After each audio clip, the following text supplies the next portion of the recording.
Justin with a Y? Welcome to the source. For UCLA?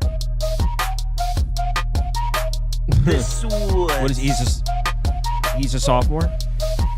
Source. I've never even heard the name before. Hey, get the source. Good morning to everybody. Happy Saturday. Awesome day, man. Obviously, it's college football Saturday, which is exciting, although two of the last three have crushed me. Man, I did have a winning Saturday in there, but the money I won on that Saturday wasn't nearly equal to the money I lost on the other two, or even anywhere close. College football has been rough for me this year. That being said, one second. To mute my headphones. Won a few dollars last night. I went 3-1, but I say that tongue in cheek because I went 3-1. The 3 wins were a Houston team total ladder, 0.25 units each. So technically I went 1-1. Look, I know Scoop had the under in the Michigan State-Oregon game. If you don't openly admit that game should have went over, then you have no integrity at all. All I know is I'm 6-0 since I waxed my whole body. So. This is true. Since Scoop waxed... Scoop has not lost a bet since he shaved. And we thought it was just his face. Yeah, no. So no, in all seriousness, though, Scoop is 6-0 since he shaved his face. So that's if for those of you that are into superstitious shit like that, something to take note of. All right, we got a lot of games to get to. We're starting with UCLA, Penn State. We're actually just talking about this game before we went live. So apparently, Ethan Garbers is questionable. A game-time decision for this game. Does that really move the needle? Ethan Garbers has been so bad. The UCLA offense is like next level bad. And I don't know much about Deshaun Foster. He's an offensive coach, right? Wasn't he a running backs coach for this? Yeah. So definitely not a good look for him. Obviously, you can't like transform something in your first year. So I don't think it's way too early to pass any judgment, but it's definitely not a great look for him. He takes over this job, and the UCLA offense looks like maybe bottom 20 in the country. So, in this particular matchup, you got one of the worst offenses in the country on the road in Happy Valley where nobody moves the football. I talked about this game briefly in the YouTube video I uploaded last night. On paper, the score of this game should be 38-0. Literally nothing. Like UCLA shouldn't be able to get a first down on paper, but we know football games aren't played on paper, and we do have to mention that Penn State, who do they have on deck? USC, right? Yeah. Huge game on deck for Penn State. So for those of you that like the talking points of look ahead spots, does kind of apply here. If I was to bet this game, it would probably just be the under at 46.5. However, markets moved against that. It was at 44.5. It's been bought up to 46.5. So that's indicative of sharp action coming in on the over. Not that should ever scare you on or off your bet. It's just not something you like to see. Don't actually have a bet on this one. It'd be under 46.5 or pass for me. Maybe Penn State pulls the starters. Don't want to get anyone hurt. Don't want to push the envelope before the big USC game. Yeah, of course, when you look at Penn State, you think, hey, Bowling Green put up 27 on them. And that's the most they've given up all season. No, but this team's one of the best defensive fronts in college football. I have a hard time finding any positives offensively to have UCLA compete here. At least Bowling Green had Basilak and Penn, and UCLA is still probably a couple years away from competing. Garbers doesn't look like the answers, if he's not playing today. He got hurt in that Oregon game. It doesn't matter if it's him or Martin playing. The outcome should be the same. After that drive with Illinois, Penn State, they only gave up 25 yards rushing the rest of the game, 13 tackles for loss and 7 sacks. So, UCLA played... And Illinois has an offense, too. Right. UCLA played 2 Big Ten games so far, lost both by 20+, and now they're traveling across country for their first Big Ten away game. They're 132nd in rushing yards, 123rd in third down conversions, 112th in completion, 127 in total yards. They have no offense. So, plus with Singleton and Allen in the backfield for Penn State, I expect this one to be over pretty quick. So, I will say, with Ethan Garbers being a game time decision, if he ends up not playing, I could 100% see UCLA somehow playing them close and everyone be like, "This is a bullshit game." I was just about to say that. Hear me out. It kind of benefits them. I think so too. First of all, this offense makes no sense to me. They are Granted, they've been trailing the last couple of weeks by a lot most of the game. But even before that, against Hawaii and against the other teams they've played, they're 12th in pass frequency. Their head coach was a running back coach, and their offensive coordinator's Eric Bieniemy, who we know likes to run the ball. He had the Chiefs mixing in run plays even with Patrick Mahomes. So, like, I don't understand this offense at all. Why are you throwing if everybody on your staff could be because they're down 35 points. And they have a really good running back too, so it made no sense. So now this kind of changes it. I wasn't planning on betting it anyway, but I was going to have them put Penn State up. Now I don't want anything up because I honestly have no idea how to feel because this kid that I'm looking at his numbers, and obviously he's 1 for 5 in pass attempts this year. Clearly hasn't done anything. But he has a couple of decent runs throughout his career so far. So, like, if he's more of a runner, then I guess that benefits him because all they'll have to do is try to run. I know it's a great defensive front for Penn State, but you can't game plan for UCLA's rushing attack because you haven't seen it. So you honestly don't know. So they throw in it's mixing in something they haven't done. But yeah, I don't want to touch this game at all now because this is just a complete veer off the path of what UCLA has done so far. All right, next game. SMU Louisville. This is one of the bets I placed earlier in the week. I gotta say I don't really love it. The bet I have down, I'm sure Andy made a graphic for it, is Louisville money line, Arizona money line parlay. I got it at plus 108. I do think Louisville wins the game. I think they cover as well. I feel like there's a little bit of guessing going on with what I think this SMU offense is with Jennings at quarterback. Part of me thinks it's not this good. It can't be this good. I mean, 66 points on TCU, even though we saw Houston moving the ball on TCU last night. So TCU's defense is probably not very good. But we all were expecting Preston Stone to be the quarterback this year, right? Jennings takes over. I still don't really understand it, but clearly they made the right decision because the offense has been so explosive since he took over. But the thing is, it's so reliant on the run. I don't trust Jennings to drop back to pass and make throws here on the road in Louisville. And if SMU thinks they're going to come in here and just hand the ball off 45 times on this Louisville defensive front, this is a Louisville defense that was real good against the run last year, brought back most of their production on the defensive front. This might be a top 10 run defense. So basically, I'm looking at this as this is a test here for Jennings and the SMU offense. Wow, what is this offense? Yeah, we've seen it can look super explosive when the run game's working and they're using the dual threat and they got all kinds of pieces moving around. What does it look like when the run might not be there, when you can't hand the ball off between the tackles? Because I think it might look kind of ugly. So, yeah, I like Louisville, especially coming off the loss to Notre Dame. Tyler Shuck, I trust him at home against. I kind of feel the same about Tyler Shuck as I feel about Barron Morton. Coincidentally, they're both Texas Tech quarterbacks. I trust him at home against a bad defense. Well, actually, SMU's secondary, not so much their defensive front. But I like Louisville to win the game. I don't want to talk too much about it because it's not something I'm in love with. Yeah, I'll go here. I agree with you. I think Louisville wins the game, and I think they win it by about a touchdown to 10 points. I think, like you said, the running game's not going to be there. They're 30. SMU's 31st in effective rush. They're facing the 31st in run frequency.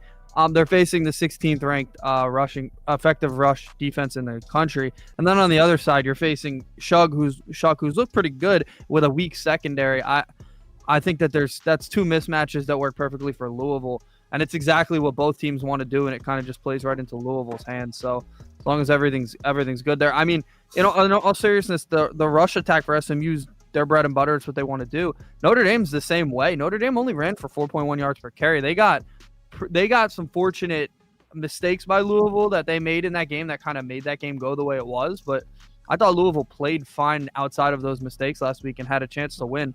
And now you're facing a much lesser of an opponent. So yeah, I like Louisville.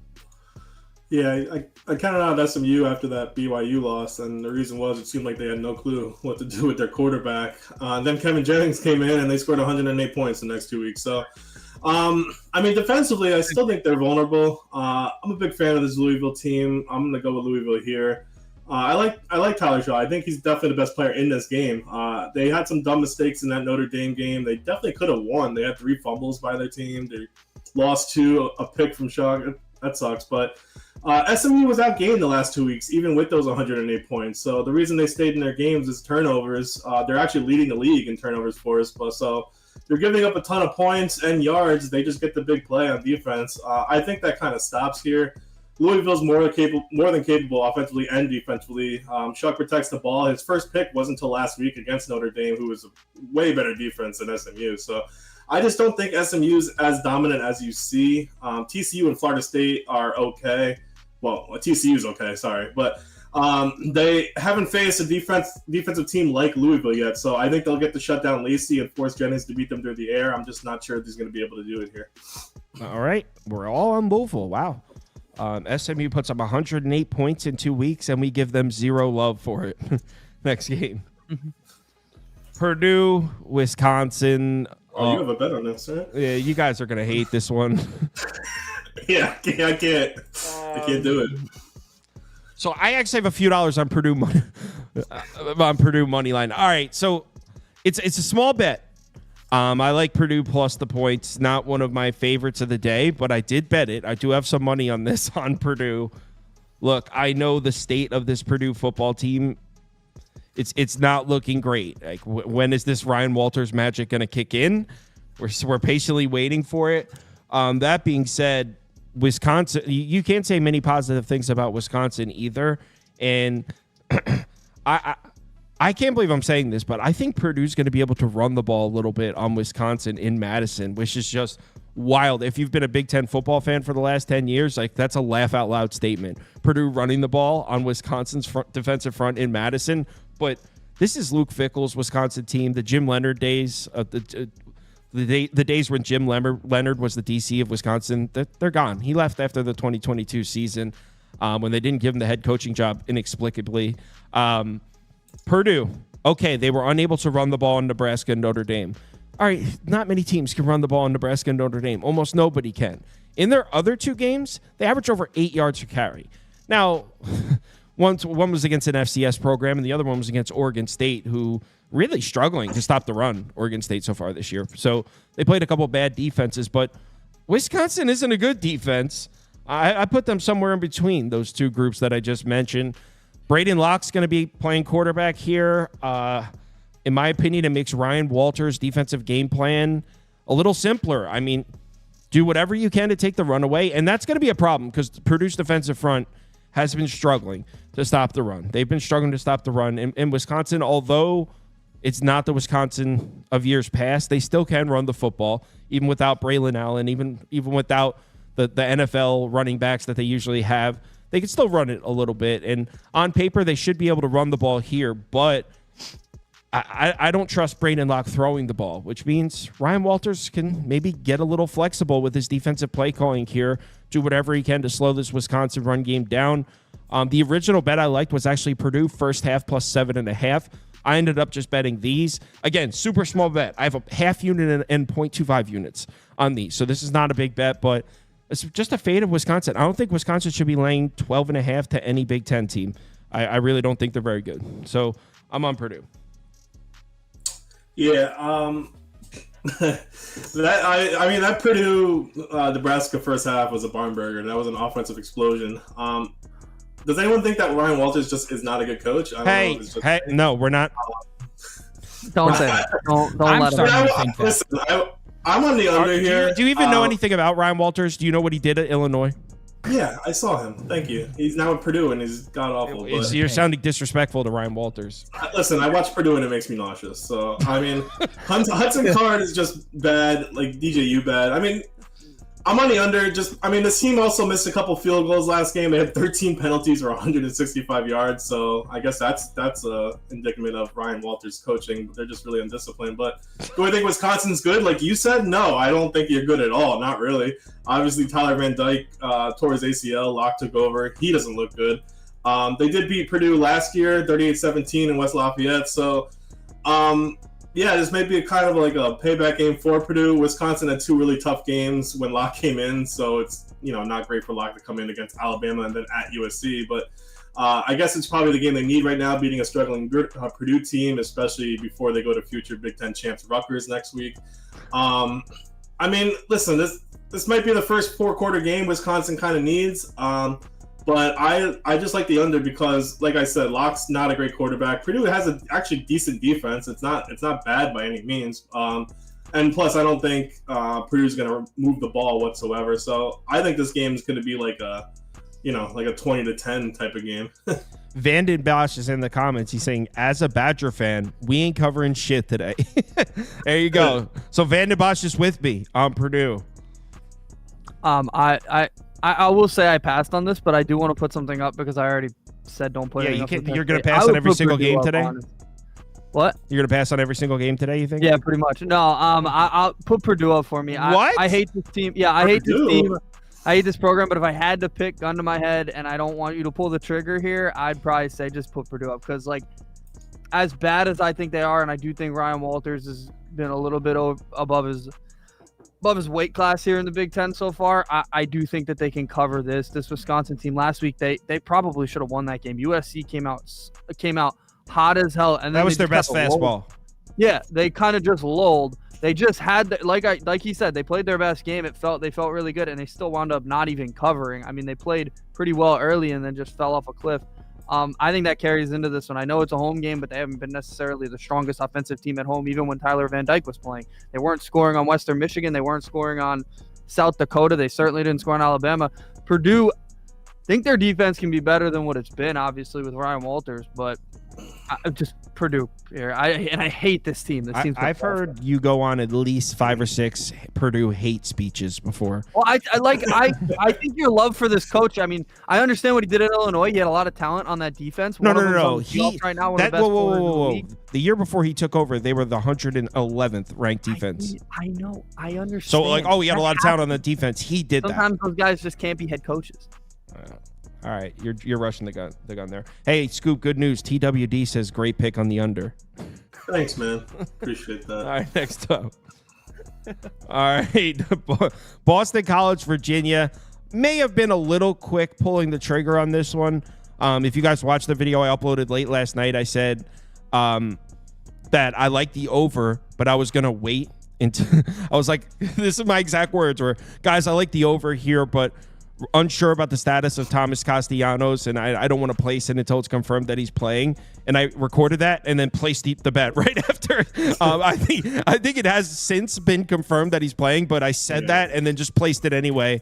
It's been a long week, so yeah, I did bet this over. I got it at 52, I believe.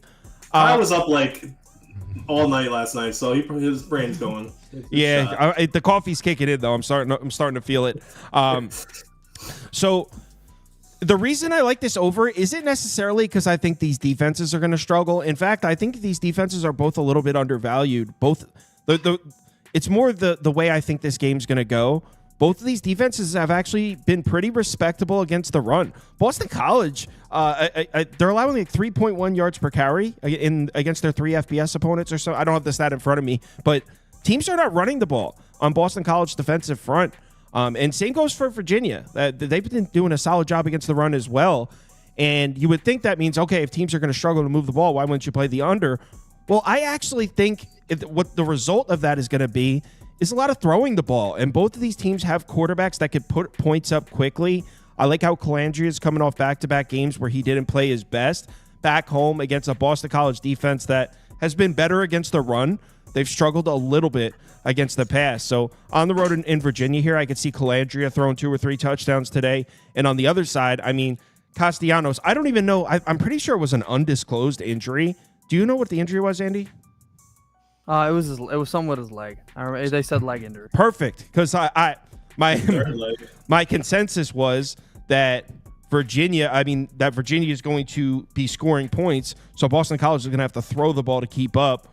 I'm expecting Castellanos to throw the ball here, and we've seen Virginia struggle against the pass. If you look at Virginia's numbers against the run, it's pretty impressive, but they've struggled against the pass. So, yeah, I like a lot of passing. I think both quarterbacks are going to have good games here, which results in an over 52.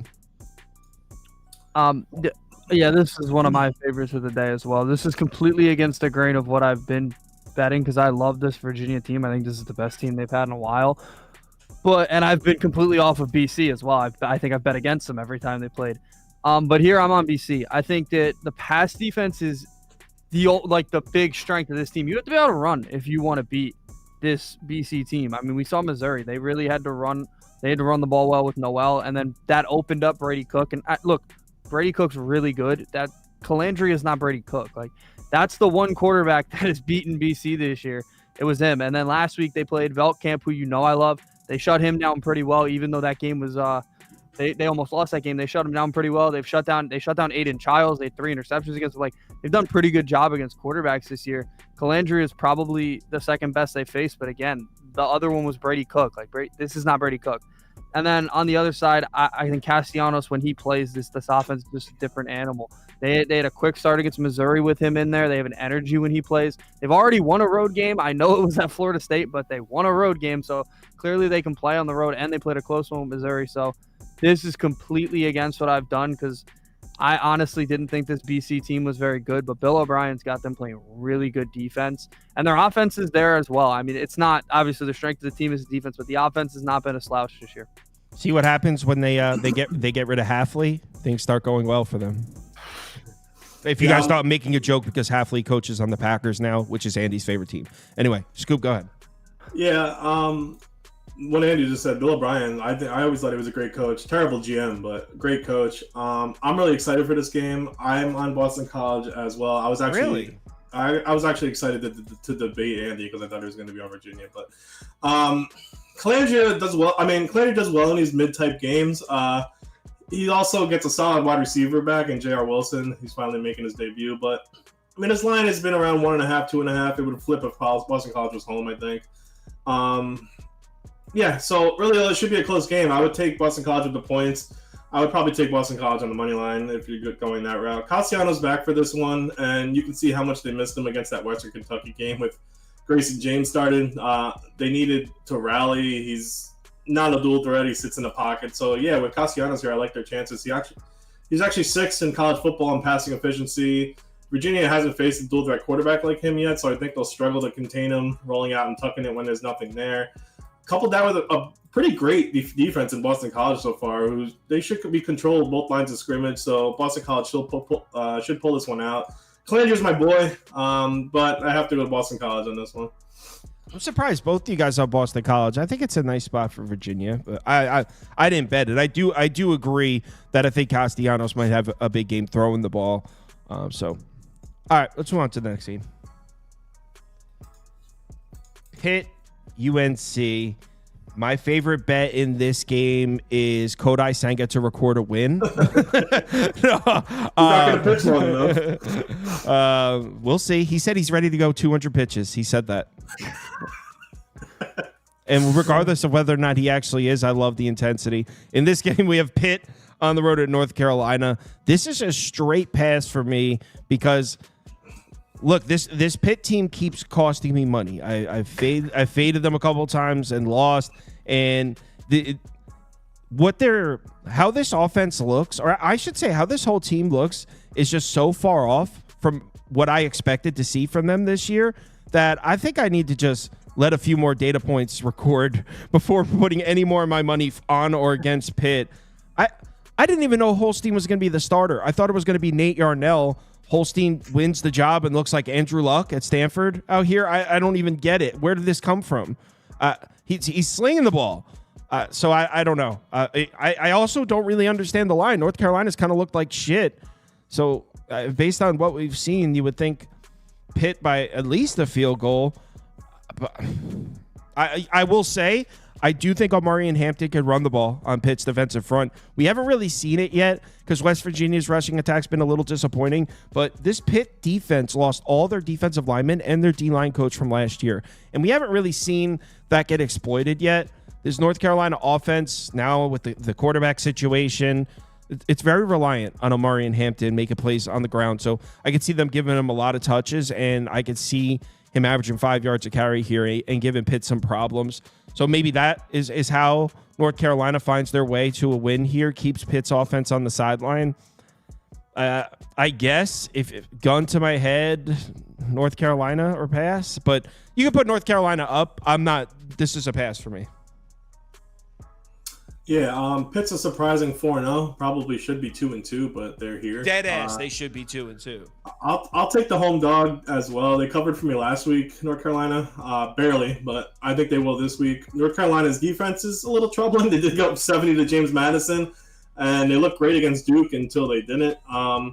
For Pitt, I mean, Holstein's playing some great football. He has 12 touchdowns, 2 picks, and Reed's been really solid, but like you just said, I think Marion Hampton's going to run all over this defense personally. He's capable of putting up huge numbers. And while Pitt's defense has been good on the ground, that doesn't matter much to me because whoever's passing the ball, whether it's Criswell or Harrell, whoever's starting for North Carolina, Pitt's passing defense isn't great at all. So North Carolina also has one of the best third down conversion rates in the whole country. I'm still not a Pitt believer. I'm not sure I will be until they get a couple more wins against decent competition. So I think North Carolina's going to have a good mix here. Pitt's been in close games so far all season, so I'll catch the points at home. Andrew? Hell no. I waited for this to go back down to 2.5 because it was 3 yesterday, and I was lucky that it did go back down. It was a pick 'em when it opened, which surprised me. Pitt's the far better team. If you've watched North Carolina this year, they're a joke. I mean, look, they were up 20-0, I think, 20-0 against Duke last week. And then they coasted. Like, they had any right to be coasting. This team's awful at football, and they were like, nah, we're up 20-0, we're good. Gave up 3 touchdowns in a row, and they lost. They lost to their biggest rival. I couldn't believe that happened. And this pass defense is awful, and that is the one thing that Pitt has. That kid can sling it. I think I put him in the underdog that I sent to AJ. His line is like 298.5. I think he blows over it, dude. This pass defense is a joke. That's what they're good at. And then on the other side, Pitt's faced paces this fast. Like UNC runs a fast pace, 16th in pace. Pitt's been facing that all year. All the teams they're facing have fast paces. So they're 116th in opponent pace. That means that they're running faster. It's the opposite of the other way. So they're facing fast paces, and they're doing a pretty decent job. Like, the pass defense hasn't been strong, but the run defense has been really good. And if you think Marion Hampton's going to be the guy to take over, he hasn't done it yet. Like, we haven't seen him do it yet. So what makes you think he's going to do it here against a pretty good run defense? I know the schedule adjusted metrics still show that, like, they're 37th in effective rush on defense, which means they're still, even though their schedule's been weak, they're doing a really good job. So, and I don't think UNC has that rush attack to take advantage of that. So, yeah, I really like Pitt here. If I had known it was a pick'em, I mean, it opened as a pick'em, I would have taken it immediately, and I took it at 2.5. I didn't want to get it at 3 in case these Pitt games have been oddly close, even though they were like, they've been getting blown out. They've been doing the blowing out and then still winding up a close game. So they've been weird, but yeah, I think Pitt wins this one. Yeah, I don't like it enough to bet it. Next up, Wake, NC State. Oh, dogs are barking here. Big Game Hank. Do you believe in Big Game Hank? Hell yeah. He's winning today. I mean, I honestly could see it. NC State's offense right now, it's just not good enough to lay more than a field goal in an ACC game. I don't know how else to phrase that. Someone said R-Truth. You think he's just like he called him R-Truth, and it just made me laugh. Yeah, someone else called him R-Truth before.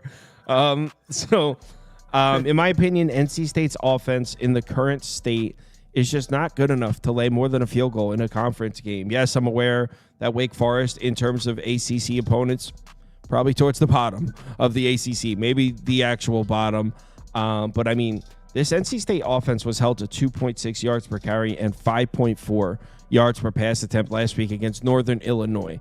Now, granted, Northern Illinois is a pretty solid MAC defense. In fact, you may make a case that Northern Illinois and Wake Forest defensively are on the same level, maybe even NIU a small step above. But still, I mean, they couldn't do anything against Northern Illinois. And like I said, this Wake Forest defense isn't good, but they've gotten cooked through the air 3 straight games. They're very vulnerable to the pass. CJ Bailey hasn't shown us anything as a thrower. I mean, he made a couple plays in garbage time of the Clemson game. He struggled versus Louisiana Tech. He didn't do much through the air at all against Northern Illinois. So, okay, we're looking at this game, NC State minus 3.5. Why? Because Wake Forest defense is terrible against the pass. What about what you've seen from C.J. Bailey and the NC State passing attack these past couple of games shows you that he can even exploit a bad pass defense. He, as a thrower, he still needs to develop. He's a crazy athlete, and look, they have high hopes for him, and I'm not debating that. Maybe, I mean, isn't he like 6'6" or something? Like he's got the full, like, checks all the boxes of what you're looking for. But in terms of dropping back, going through progressions, making the correct throw, we haven't seen it yet. So I don't trust him to exploit a bad pass defense. On the other side, I sarcastically was saying big game Hank. If you don't know who we're talking about, Hank Bachmeier, the quarterback for Wake Forest. He's from Louisiana Tech, originally from Boise State, been transferred. He's not playing bad at all. He's playing okay. I mean, straight up, this isn't your grandfather's NC State Wolfpack defense.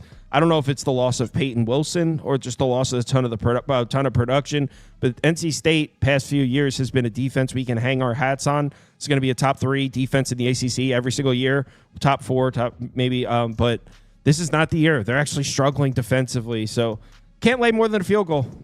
It would be Wake here. I didn't bet this one just because Hank Bachmeier.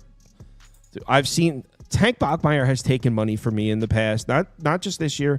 Actually, I don't think I bet him yet this year, but last year and the year before. We have history, me and Big Game Hank. So it's be Waker pass for me. I am on Wake. I bet it at 4.5, but you can put up. You actually bet it? Yeah, I bet this already. Big Game Hank, whatever. I mean, they've been a good pass attack. They're top 50 in every passing category. I mean, like that. It's good luck. Good luck. It's literally the only thing they're good at. They suck at everything else. But like he just said, they've had training wheels on C.J. Bailey, right? I mean, I guess they kind of had to open him up when they were getting blown out by Clemson. But again, that was Clemson's backups, maybe even third strings at that point when he was starting to actually get going. Last week, they literally, if you watched the game against Northern Illinois, they had training wheels on this dude. I mean, they would not throw the ball down the field. They couldn't do it. They didn't try it. He's going to have to show up.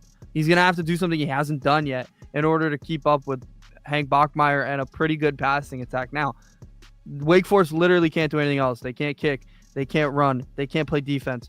But they can throw the ball down the field. That's what Hank Bachmeier was brought there to do. Just be kind of fun while we suck, right? And also the spot. They're coming off getting beaten at home by Louisiana. That's a sick upset that should never happen. That was a bye game, and they lost it at home. Now they face a team that did just win against Northern Illinois, a team that people are pretty high on because they beat Notre Dame. So, I think both teams are coming in with different perspectives, and, I think Wake's just going to come in early and punch them in the mouth. This is going to be tough. I don't think that NC State's offense is going to be able to keep up if Hank Bachmeier and this pass attack stay the way they've been doing this year. You're using a lot of positive adjectives to describe Hank Bachmeier, and I'm starting to they're top 50 in every passing category. I mean, yeah. You just might not be that familiar with Hank. I mean, last year, just to give you an example, Sam Houston State, terrible defense against the pass. Louisiana Tech should throw on him, right? He threw 2 picks. Louisiana Tech was heavily favored in the game. They lost by 2 touchdowns, all on the shoulders of Big Game Hank. Conference USA is weird, man. Yeah. So, yeah, on the road at NC State, he'll be fine. Scoop? Yeah, I'm going to complete the sweep here. What the fuck? Yeah, I mean, this is 2 teams that are really struggling so far. I know NC State's 3-2, but it's a bad 3-2. The 2 losses are blowouts, and they're limping into their wins. And the reason is mainly their quarterback play is just horrendous. So they just said McCall is officially out about 20 minutes ago. So Bailey, yeah, great. Wake Forest is just having problems finishing their games. They realistically could be 3-1. Defensively, NC State has allowed the 2nd most passing touchdowns, the most rushing touchdowns, and the most points in the ACC. Bachmeier is a god. No, he's actually playing pretty well. The one thing you could say about Bachmeier is he doesn't make stupid mistakes. He only has 1 pick on the year. He takes care of the ball, so he makes the right decisions there. He doesn't force. All right. He doesn't force the ball into coverage right now, which is really all you could ask from him. Watch the game today. He's not gonna have any picks. Wake Forest doesn't have a great defense at all. I mean, their opponents' quarterbacks are completing 70% of their passes, so no, it's not good. But you have Bailey throwing the ball for NC State. I don't know if anyone's actually seen him throw the ball. I don't even think he'll complete 50% of their passes today. So Listen, except that Ole Miss game, they only lost by 3 to Louisiana, 1 to Virginia. By the way, Andy, disrespectful to Louisiana. Louisiana's a good team. Yeah, but Wake Forest shouldn't be losing to them. I think half the ACC will lose to Louisiana. So, listen, Louisiana and Virginia, they both have way better offenses than NC State. So I don't know if Wake can win, but they're going to have enough offense to keep this close throughout the whole game. So. Next.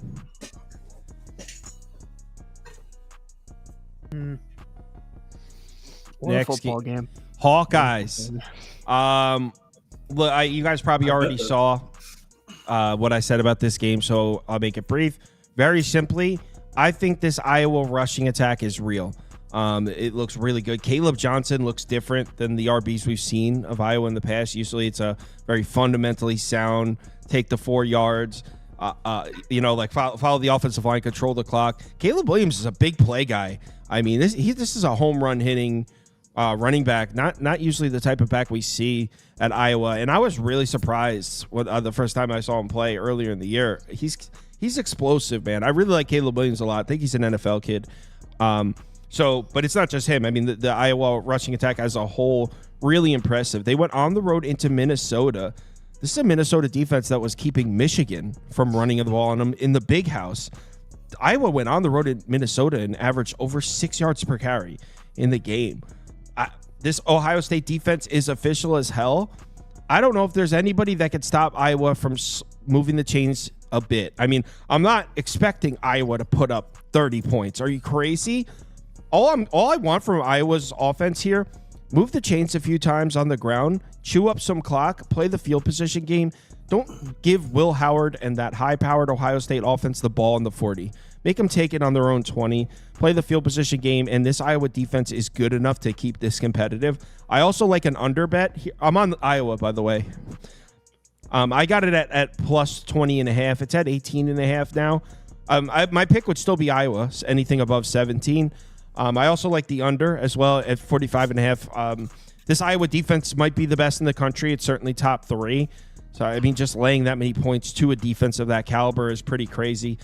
If this was last year's Iowa team, okay, I could get it. Because Deacon Hill and that Iowa offense was so bad that they would score points for Ohio State. They would give them the ball on the 20 and just really put the Iowa defense in a terrible position, right? That's most of the points that Iowa gave up last year were a result of their offense being terrible, more so than their defense getting the ball moved on them. That's not what's happening this year. I like that rushing attack a lot. They're being a lot smarter in terms of play calling. So I think I was able to play him tough. I'm on the Hawkeyes. Yeah, you said pretty much everything I wanted to almost. We all know Iowa's over specialists. They're 4-0 towards the over in their games. But yeah, I'm not taking the over. I'm taking Iowa here. Ohio State's 7th in defensive rating. They're a really solid defense, obviously. But I still don't think they've played anyone yet that's worth anything. And Iowa's going to be a tough test, especially defensively. I mean, I know it's hard to see who's going to score for Iowa, but like you just said, this isn't last year's Iowa's offense. In many aspects, it's kind of the same, but they're far better than last year. Caleb Johnson's a stud running back in front of a really solid offensive line. So even if they focus on him, listen, Cade McNamara, he is who he is, but he's beat Ohio State before when he was on Michigan, so it's happened before. I mean, he's a very average quarterback, but if they balance some runs with the pass, meaning at least 70-80% runs, I think they're going to have a solid game. I really think Iowa's defense can make a few stops to keep this game close, and I know that Iowa offense doesn't get a ton going, but they'll run the ball somewhat effectively, and I think they're going to have a few third down conversions, so I know Ohio State's awesome. I mean, you take away the ground game, they'll go to Mbuka and Smith, and they obviously have Judkins and Henderson in the backfield. But I don't know. I think Iowa will run the ball a lot. I think they'll get some first downs. I think they'll run the clock, and I think they can cover this spread.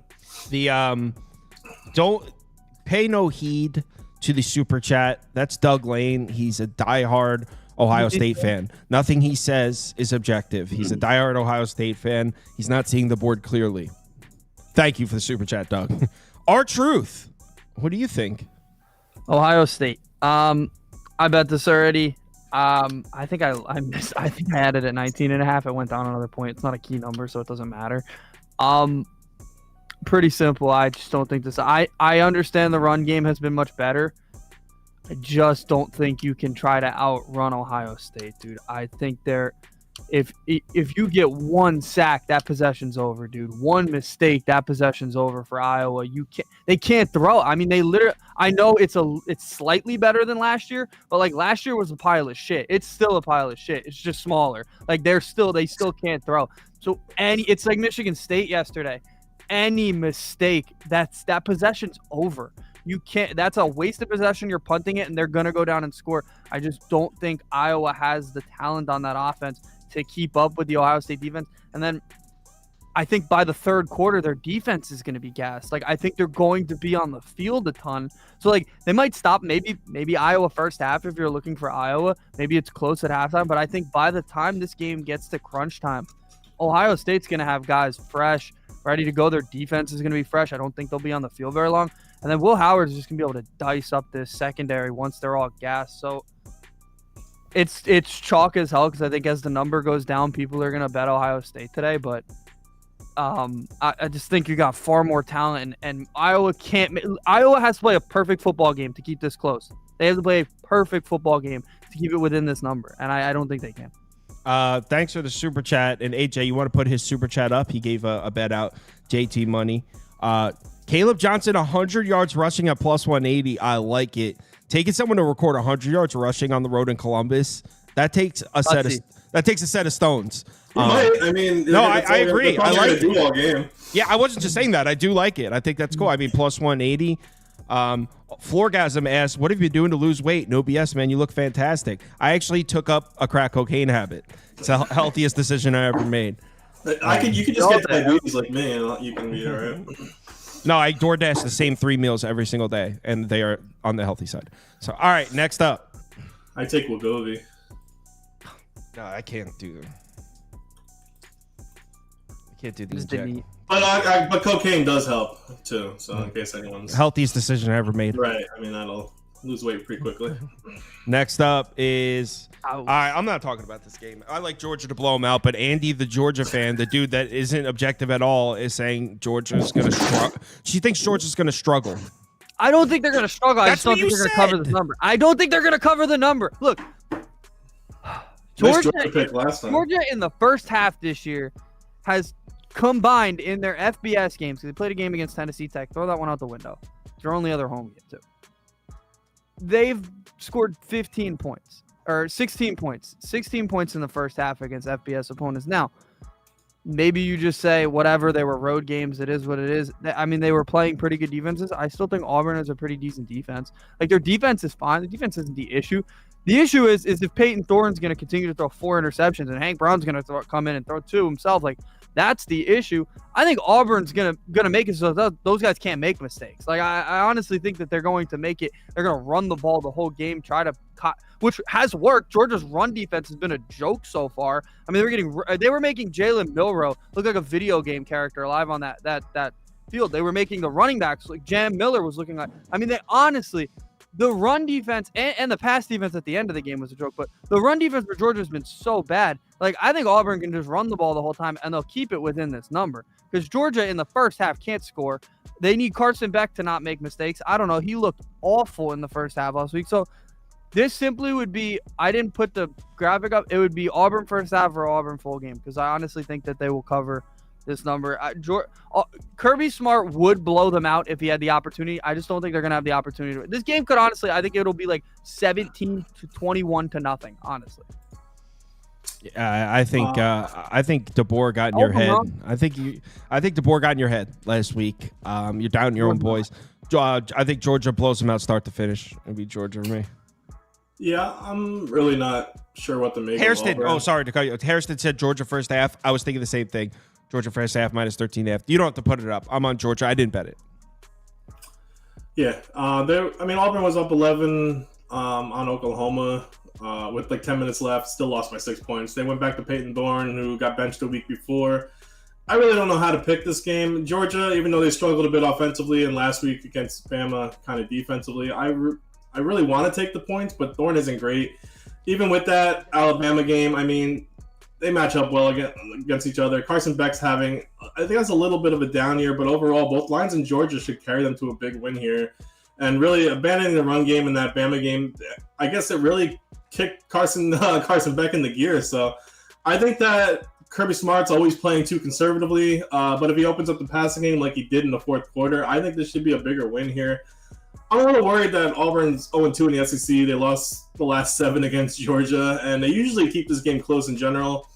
I don't know. I'm high on this Georgia team. I think it's going to be a blowout like Kyle, but I guess I would put Georgia up here, but I'm not actually betting this game because I'm terrified by it. Yeah, I think I agree. So all right, let's move on to the next one. Also, we picked Georgia and Andy picked Auburn, so that makes sense. Yeah, last time. I mean, I'm not picking Auburn. Does Peyton Thorne have more pick sixes than he has touchdown passes this year? I don't know, but he looks beautiful. 9 Windiana. Where are you at, Tinker? You in the comments? Tinker's a Indiana fan from Indiana. His boys are in trouble here. Man, I took Northwestern plus the points. I got plus 13.5. I am on the Wildcats here, and I really think this 9 Indiana offense that has looked so good is in for a little bit of a rude awakening here. Nobody is running the ball on Northwestern this year, especially in Northwestern. In their 3 home games, they're allowing 2.34 yards per carry. 2.34. 57.7 rushing yards per game. Remember, this is Northwestern defense. They brought back 7 of their top 8 defensive linemen. It's not like this is some low-end program. This is Northwestern. They recruit well. They bring in defensive talent there at Northwestern, and they brought back 7 of their top 8 defensive linemen. This is going to be a good defensive front this year. If you rewind back 2-3 years, I mean, Northwestern had one of the best defenses in the country. This is a good program here. So I think that is one of the better defensive fronts in the Big Ten. Truly, even with those loaded teams in there. So Indiana, yeah, they think shit's sweet right now. Like, they're blowing teams out. Looks good. You know what? They really haven't seen a defensive front like this. And the only time they've went on the road was at UCLA. And honestly, UCLA belongs in the Sun Belt Conference right now. They look terrible. Now they're going on the road, conference game, North against that defensive front that I think has the ability to take the run game away from Indiana. Curtis Rourke is going to have to make plays with his arm in windy-ass Chicago against this defense. I'm not saying Indiana loses the game. Just saying the fact that laying 13.5 on the road here is crazy. I think Northwestern really puts this Indiana offense in some situations. Look, as far as the Northwestern offense, I guess it's Lausch is the quarterback now. He was actually did you know he was actually supposed to be a shortstop at Notre Dame, that guy Lausch? Probably should be. You probably have to go back to that. Yeah. So anyway, he looked terrible in Washington. 8 of 27, 53 yards, 2 interceptions. It was terrible. So it's not. I don't know. I don't have much faith in the Northwestern offense, but I think they can run the ball a little bit here. Indiana's defensive numbers look great on the year. They haven't played a single team that can run the ball. In fact, you could probably make the argument that this sounds crazy. Northwestern's the strongest rushing attack they've seen so far. So. Even though Northwestern can't even run the ball. So I think Northwestern's able to run the ball here and there. This number's just way too big. Go ahead. Oh, you want me to? I learned my lesson last week. I'm just not going to fade 9 Indiana. It's a movement. Look, It's a movement. I do think that they are exposable. Their defense is not quite as good as they've looked, right? I think all of the metrics, the schedule adjusted metrics, I'll tell you that. They're 83rd in effective rush. They're 63rd in effective pass, while their yards per attempting, yards per carry, 24th and 17th. So, like, clearly their defense is going to be exposable, but they're not facing a team that's going to expose that. This team, Northwestern, is probably the worst offense they've faced besides Western Illinois, and that's saying something. I mean, they are very bad. They have no quarterback situation. Their running back is back. Cam Porter, I believe, is the name, which is good. I still don't think it helps. The O-line's not very strong. I think that there's just no way they get anything done. So can Indiana get 20 points? Probably. So I'm going to side Indiana. You don't think Northwestern's going to score 6? Oh, with 28. No. You don't think they're going to score 20 7 to points? 6 would work, but I honestly think they might score. Crazy. I mean, look, I know You're it's a home drinking the game. Kool-Aid, bro. What happened? You're drinking the Kool-Aid. You like Indiana's defense because they shut down what? No, but UCLA? Here's my thing. The only part of this game that kind of scares me a little bit is maybe they're getting a little too high in their heads, but like, wouldn't they have done that last week against Maryland? Because at least Maryland's a good team. They're just continuing the trend now. They're playing bad football teams. Okay, they're playing Northwestern. This like the only way that they get tripped up is if they play a team that's like Rutgers or like up there in the Big Ten. They're playing the absolute second to worst team in the Big Ten. Like you just said, they played UCLA. Is Northwestern better than UCLA? I don't think they are. Like they're just as bad. So, there will be a day where we can bet against Indiana, but I don't. Northwestern is definitely better than UCLA, but it isn't significant. All right, go ahead, Scoop. By the way, if you're looking for baseball, it was on at midnight yesterday. So yeah, it's a different video. Go check that out. Yeah, Northwestern had 2 weeks to prepare for this one. Call me crazy. I like Northwestern here as well. Northwestern and those 5 points they scored against Washington. Northwestern. I'm also not really sure Losh is better than Mike Wright. He looked absolutely miserable against Washington, but I'm ready for the Indiana letdown game. Like Andy said, Cam Porter, if he suits up here, he's probably the biggest running advantage Northwestern has, so it's actually a big addition to their team. Indiana has a pretty solid defense, but I think they're a little overvalued. They're 66 in DFEI, so they're really in the middle of the road defense. Let me reiterate: by no means is Northwestern a good offense, and like I said, it depends if Cam Porter plays because he really is that whole running team. So really, if you get into it, Indiana played 4 games that were cakewalks and teams with no offense. Guess what's happening again? It's here again, but. FIU, Western Illinois, UCLA, Charlotte. That's who Indiana played. So Maryland had the best rushing attack so far, and even without that 75-yard gain by Hemby, he averaged about 5 yards a carry against Indiana. So that's what Northwestern has to do: run the ball, play the same defense they have been, and defend their high school prop field. I'm actually excited when we get into the winter or November when that field is actually going to have home field advantage because it's going to be like 30-mile-an-hour winds and snow. So it's supposed to be a good day there. But I like Northwestern to run the ball and cover the spread. I think this is kind of a letdown game for Indiana.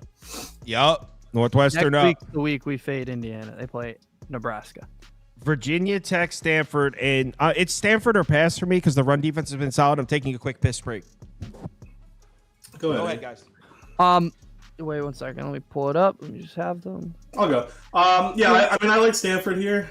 Virginia Tech's coming in here after that emotional game, traveling across country against the trees. That Clemson game wasn't the best. Ashton Daniels looked miserable, but their run game was there. So, Ashton Daniels looked great on the ground, so just not good in the air. So that's pretty much on par for him. They made some dumb mistakes and started that game with a fumble, interception. So Stanford's defense isn't that great, isn't that bad, especially their front seven. They're performing better than expected, actually. They're second in stuff rate. They're not giving up a ton of the yards on the ground. So if they shut down Tootin and make Jones throwing the ball, I think they're going to stay in this game. I don't think Jones is great by any means. It's really the same on the other side, too. Mike Daniels throwing the ball. But besides that Old Dominion game, Tech's been in close games so far all season. I think the Trees can win this game. Plus, I'm always big on an opening conference home game. It's their first hosted ACC game. It's going to be loud. So, yeah, I'm going to take Stanford plus the 8. I disagree. I think this is me alone again. I think last week Stanford kind of tipped their hand. Their run defense is going to be a little bit weaker than they started. They did play. They didn't play a rush attack to the level of Clemson, really. Clemson's running back ran all over them. Now they're facing a pretty good running game with a dual threat quarterback, so I'm kind of nervous that they haven't faced that yet. They're not prepared for that, and they didn't look good last week against a good rush attack. Kyron Drones, they've turned it up their last 3 games. They're averaging 6.7 yards per carry. Like they finally are running the ball like they're supposed to. They just need to play defense that way, the way they were supposed to, and I think that Ashton Daniels is not a guy I'd necessarily want. I think this is a good matchup after facing Cam Ward. It's not. So, okay. What are the two offenses? I just think they're going to run all. What are the 2 offenses that Virginia Tech has struggled with most this year? Vanderbilt, Miami. 2 quarterbacks that, they can't, or it's not exactly a dual threat to. Yeah, he really wasn't trying to, but yeah. But Diego Pavia is. Ashton Daniels is as well. It'd be Stanford or pass for me next game. Yeah. This game sucks. This is a straight pass for me, so you guys go ahead. I have Oklahoma State money line parlayed with USC's money line. I just think they're going to win the game. I mean, at this point, they can't be this bad. That was literally the only thing. Like, they are – the last 2 weeks, they have been a joke of a football team, and I think they'll bounce back. You don't usually see Gundy teams struggle like this. Why didn't I change that to USC? It's USC, Oklahoma State. Pretty simple. Gundy teams don't play like this. They're at home. They have to play better than this. Their run defense is better than they've played. Their overall team is better. Ollie Gordon has been so bad, but I think this is a game where he can at least get something on the ground against West Virginia. So I think they win the game. Yeah. How overrated is Ollie Gordon? What a bust. No, really though, it might be an overrated Oklahoma State team. I'm still gonna take Oklahoma State because I think West Virginia is more of a fraud team than Oklahoma State. Listen, I know Oklahoma State lost to Utah without Cam Rising, got blown out against a Kansas State team, which makes sense though. Avery Johnson's strong, he's big, he can lift 550. Guy's an athlete, he's cut. But yeah, I mean, they also got run out of the building by Giddens, so Oklahoma State's struggling, but okay, Oklahoma State's struggling, but the Mountaineers do nothing for me. I think they're a bad team. They're like a nun with a big ass. It just doesn't matter. Oklahoma State's running game. I don't know. Oklahoma State's running game will finally come. I know everyone said it'll happen last week. This is the week it's going to happen. I don't like West Virginia's defensive line. They're going to do a decent job, but Oklahoma State's line, I think, will finally open things up. What's funny is they're one of the best pass protection teams in the country, which is the opposite of what I freaking thought to start the season. So they're first in sacks allowed, second in pressures allowed. And Bowman's been all right. He's made some mistakes, but he's got 12 touchdowns, and West Virginia's secondary is pretty poor. So I like Oklahoma State to bounce back here. I think they win by a touchdown. Somebody in the comments is saying that we say the same thing about Ollie Gordon every week. Honestly, I'll plead the fifth on that. Yes, we do. I've been saying it for like 6 weeks now. I think the guy was supposed to be a Heisman candidate, and he's been almost unrunnable. He started last year off slow as well, so.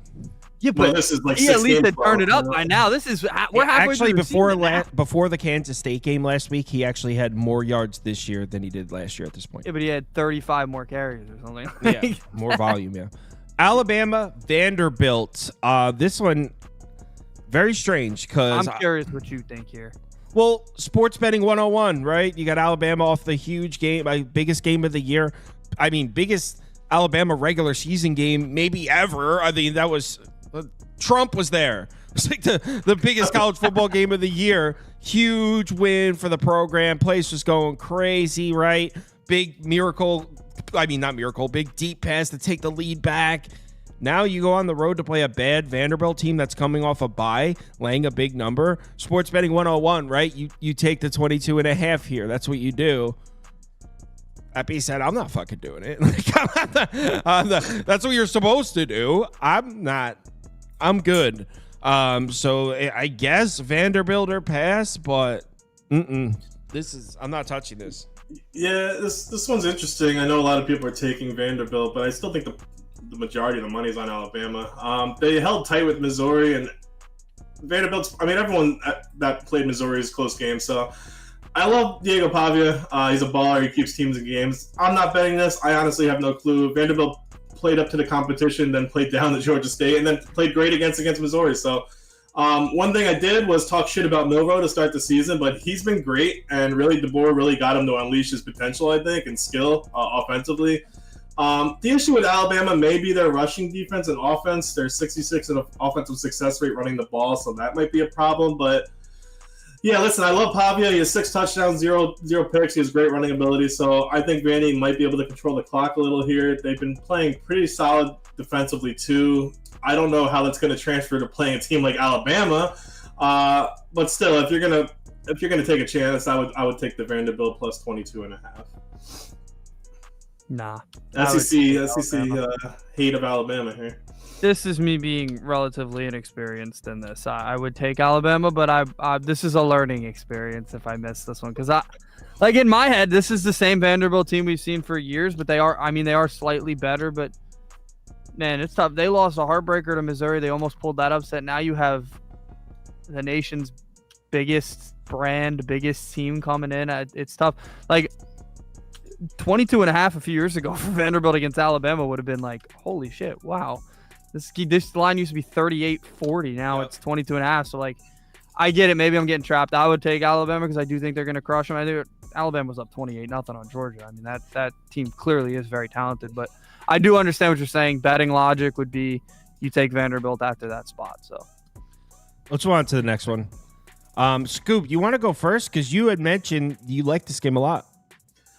It's Colorado State, Oregon State. Yeah, this is my favorite bet of the day. I've lost all faith in Colorado State. Beating UTEP in Northern Colorado makes not a team. I think Oregon State has a great shot to win this by 20. Listen, Colorado State's already struggling on offense. They're 121st in offensive rating, and they're going up against an Oregon State that leads the NCAA in time of possession with 37 minutes a game and 7th in total rushing yards a game. Now, Colorado State's rushing defense is better than their passing, but Oregon State will get the ball down the field very slowly. This is going to chew up a ton of time. They're going to limit Colorado State's possessions, and when they do get the ball, they look terribly, like absolutely terribly offensively. So Colorado State will run the ball. Avery Morrow looks pretty good, but if they're down, they have to throw. And do you really trust Fowler Nicolosi right now? He looks so bad. So Cade McConnell also pieced up Colorado State last week. So plus, I think Oregon State's run-pass option is going to confuse the shit out of Colorado State. There's no consistency here on that team. Their quarterback's team, and their quarterback's bad, and their run defense is going to get picked apart by Oregon State. So I think Oregon State has a field day here. I agree. I agree with a lot of what you said, especially about the Colorado State offense. That shit just looks broken. They've been actually reliant on the run this year. I mean, you know what? As far as running the ball, they haven't been practical joke terrible, but it's just weird. It's the exact opposite of what we saw last year. Fowler Nicolosi last year was throwing the ball all over the football field. That's not happening this year, and it doesn't make sense because they brought back the quarterback, they brought back the receivers. They've been relying on the run and on the road in Corvallis. I mean, even though Oregon State has struggled to defend the run this year, still, I'm not trusting Colorado State to go up there and move the ball. But, AJ, before you put that up, I'm not sold on the. Oh, you have a graphic for it. That's me. That's mine. Oh, that's my pick. Same thing. I'll let you go then because I'm on the under as well. Yeah, I think Scoop kind of hit it on the head. I think the clock's going to be moving in this one the whole time, right? Both teams want to run the ball, and I'm not sold on Colorado State scoring many points here. I mean, this offense, like you guys said, as broken as you could be. I would love to talk to Jay Norville. I'd like to ask him, why the hell did you completely flip your team? You kept Fowler Nicolosi. You paid him a lot of money to stay. You kept Horton. You paid him to stay. Then why are you running the ball? You paid these guys to stay. You've gotten them completely out of the rhythm. Like, I don't know, dumbest coach in the country, whatever. So that offense is broken. And then I think Oregon State kind of plays into the hand. They run the ball a ton, and they're facing a team that really stops the run pretty well. Granted, they haven't faced a lot of rushing attacks this year. They're third in opponent run frequency, which means teams aren't really even trying to run on them. But if one offense is broken here, I think I can get my under because the clock is not going to stop in this game. I mean, it's going to be constant movement. So I said, I think the score could be 20-7, 17-7 in that range because I don't trust either offense to put many points up. Next. Is there anybody in the comments taking Florida State here? Raise your hand. Reveal yourself in the comments if you're taking Florida State. There's 1,600 people watching. Is there one of you out there taking Florida State? Show me the brave soul to taking Florida State. I'm not going to make fun of you. I actually respect you for it. I respect. I respect that they're down to give it a try. You know what? It's like they still have hope, and hope. Like Andy Dufresne said, hope's a dangerous thing. Actually, I think it was Red who said that in the movie. Yeah, my bad. Wow. Yeah. Based on the production we've seen, especially from the Clemson offense, never mind Florida State struggles. Based on the production we've seen from the Clemson offense the past few weeks, they should win this game by 30 points. I mean, since the Georgia game, but Clemson opened up the season, got beat up by Georgia in the second half. We know. Since that game, Clemson's averaging 55 points a game. Since the Georgia game, Clemson has looked, you can make an argument, they've looked like the best offense in the FBS behind maybe Alabama. Clemson is lighting it up. No one can stop their rushing attack. I mean, even Klubnik's throwing the ball. They're averaging 55 points a game in their last 3. And their defensive numbers, by the way, are skewed because they've been giving up points in garbage time. Final score of the NC State game, I believe, was 57-35. NC State scored 35 points in the game. The score was 52-7. It was 52-7. It was an absolute ass beating. NC State scored in garbage time. Same goes for App State. They were up 42-0. App State ended up scoring 20 points in the game in bullshit time. This Clemson defense looks good too, even though the numbers don't really show it. So yeah, it's only Clemson here. It would only be Clemson. Drew Ski. Oh, hold on. There's some people. Florida State. Nah, Maria White, Florida State money line. Mute her. No, I'm joking. Don't mute her. Okay, there's a lot of people taking Florida State here. It's good to know we have freaks watching the show. Yeah, I'm going to take Clemson. I really see no reason to take Florida State here. I feel like this is kind of a trap line. There is realistically not one stat or metric that I see anywhere that wants me to take Florida State. I mean, DJU's hurt. He's not starting, so maybe that's a positive for Florida State. Brock Glenn's going to come into this one. Down when he got knocked out. Yeah, so DJU's out, so I guess that's a positive. They're playing a solid Clemson team. I really don't see that going well. Like I said, I guess it could be better than DJU since right now anyone could be. But Tofili's bad, Duxon Benson's bad, Shaheem Brown's been bad.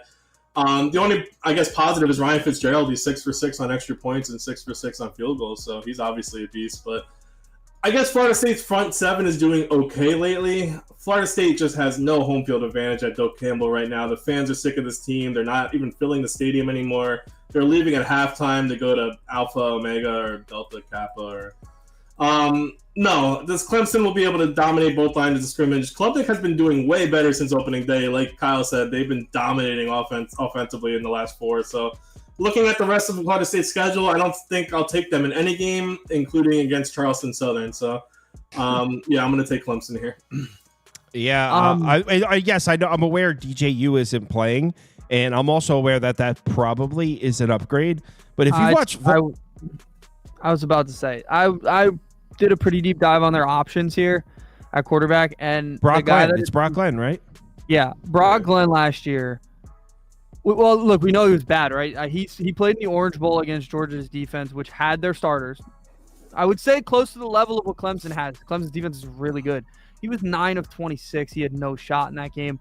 He looked bad in the games he had to play during the regular season too. Like, I understand DJU's been awful, but like just because you think he's been bad doesn't mean like the backup's going to come in and all of a sudden he's a better option. You know what I mean? Like, there's a reason DJU's still been playing. Like, the options are not better. I understand what people are saying, and the line went down, but trust me, these options just aren't. Maybe Brock Glenn all summer he was working hard. Maybe he got better, but his first game this season, he was 0 for 4 in the relief of him against SMU. Against SMU's defense's backups were in that game. He was 0 for 4. He had no shot. Now he's going up against probably one of the top 5 defenses in the country. Maybe it's a trap. I'm okay being trapped in this spot. I think it's going to be – I mean, they blew out NC State. NC State's a better team. I don't know how it would be a trap. They're laying more than 2 touchdowns on the road. It's not like you're getting a minus 3. We just talked about they've been averaging 50 points a game. They're playing a team that literally had to win what they scored like 10. I guess the only thing you could say if you're into that is the public is 90% of the money. So every single person is on Clemson. So if you're into that, then it's something to look out for. So do you know what the look ahead? It's, by the way, it's now at 17. This line. Do you know what the look ahead line for that Clemson game was? Clemson +4. Yeah. Wow. And yeah, I'm look, maybe DJU not playing is an upgrade, but if you watch Florida State's offense, it wasn't just DJU. Yeah, he caught most of the blame because that's how football fans are. They blame the quarterback or they give the quarterback the credit, but everything was broken on that offense. The offensive line was losing their battles. Wide receivers are dropping passes left and right. Even when DJU delivered a good pass, it was getting dropped. Wasn't all on him, man. Tennessee, Arkansas, don't really feel strongly about this game. I personally think Tennessee rolls. Maybe Arkansas has shown stints of playing solid defense against the run. And Nico on the road, as far as Nico on the road throwing the ball, I'm a little hesitant to lay a big number. I kind of was talking about this when they played Oklahoma and Norman. I took the under in that game because I was like, guys, this is a freshman on the road in a road SEC game, and Oklahoma is able to take the run away for the most part. don't be surprised if he makes some mistakes. Now, he was better than I thought he would be, but, I mean, the game stayed under. Oklahoma was definitely able to give them problems.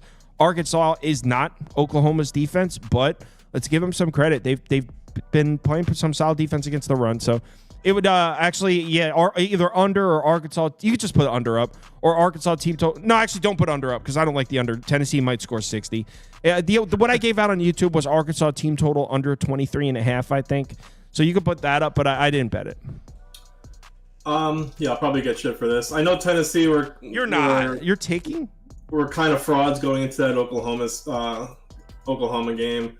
I said they didn't play anybody, Tennessee. And guess what? Still fraud. So you beat an Oklahoma team who just struggled to get past Auburn. I've seen enough to see Oklahoma as a mid-SEC team. Call me dumb. I still don't trust in Nico. Listen, Arkansas isn't bad. They're 12 points away from being undefeated. I know Tennessee is a very solid defense, but if you look at it, Arkansas is actually the best offensive team they're going to face so far. Jaquinton Jackson, when he's not on the sideline from carrying this whole team, is an absolute beast. He leads the SEC in rushing. He's second in touchdowns with 9. And I know Tennessee has a very solid defensive front, but he's going to find holes no matter how that defense is. Plus, Arkansas is actually 21st in rushing defense, so I don't think Sampson and Bishop are going to find a room they're used to. Plus, I know Taylor Green isn't great, but him getting out of the pocket and running the ball may be good here because that front seven is going to get through on passing plays. But, yeah, I'm on Arkansas here. I don't trust Nico to throw the ball all game, so, yeah, pick Suey at home. Let's go. Wow. This is not a game I like. I would lean Tennessee. I think their run defense has been unreal, and obviously that's what Arkansas wants to do. So yeah, that just matches up well for me. I think Grissom we had him on last Friday. He said he already had the look ahead line at like a -10. I wish we could have had that, but at 2 touchdowns, I'd lean Tennessee, but I'm not betting it. Next game. Next up is Michigan Washington, and I couldn't bring myself to pull the trigger on this one. I think Washington is the much better team, and that's crazy. But I truly like what I've seen from Washington so far. Will Rogers looks comfortable. They got Fish Magic. Remember, Jed Fish is the head coach there. Michigan's just not showing us much offensively at all. I know we've had that USC game. They broke those 2 big runs, right? They were really struggling to move the ball against Minnesota. In fact, Minnesota outgained them in that game. And yes, I'm aware that Michigan had a couple of injuries to the defense in that one, but Washington's offense is a hell of a lot better than Minnesota's, and they're going on the road here. Washington can I mean, they're obviously it's more so of a passing offense with Will Rogers, but they can run the ball a little bit too. When you're playing a team like Minnesota, your great defense can bail you out, right?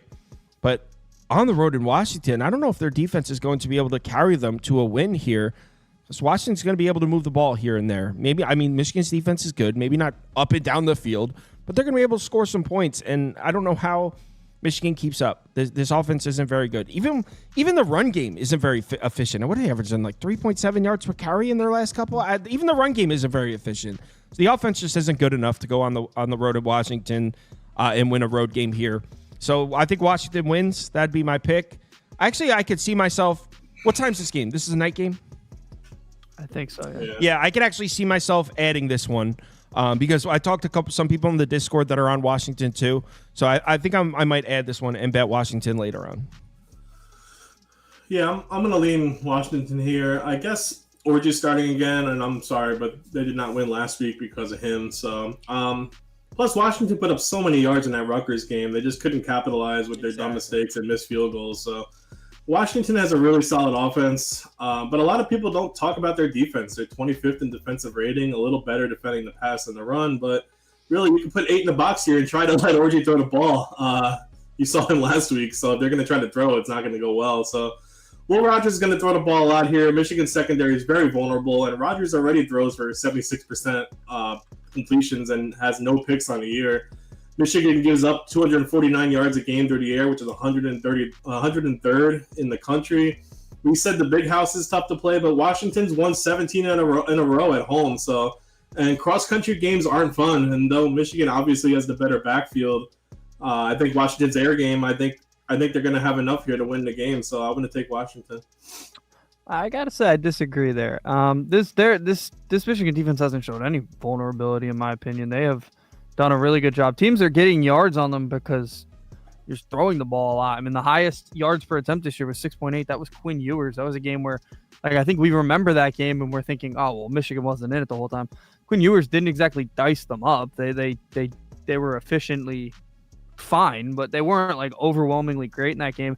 And I think that Washington, a lot of what they did to open up Will Rogers last week was run the ball. And we've talked about it. Rutgers' run defense is god-awful, so they were able to run the ball. How come they run the ball on Michigan? Michigan's run defense is really good, so I don't think that'll be there. I think they'll force some throws, and if you're forcing throws against Michigan, I really don't think it's going to work as well as it would against Rutgers. So there's more depth for Michigan than there is for Rutgers.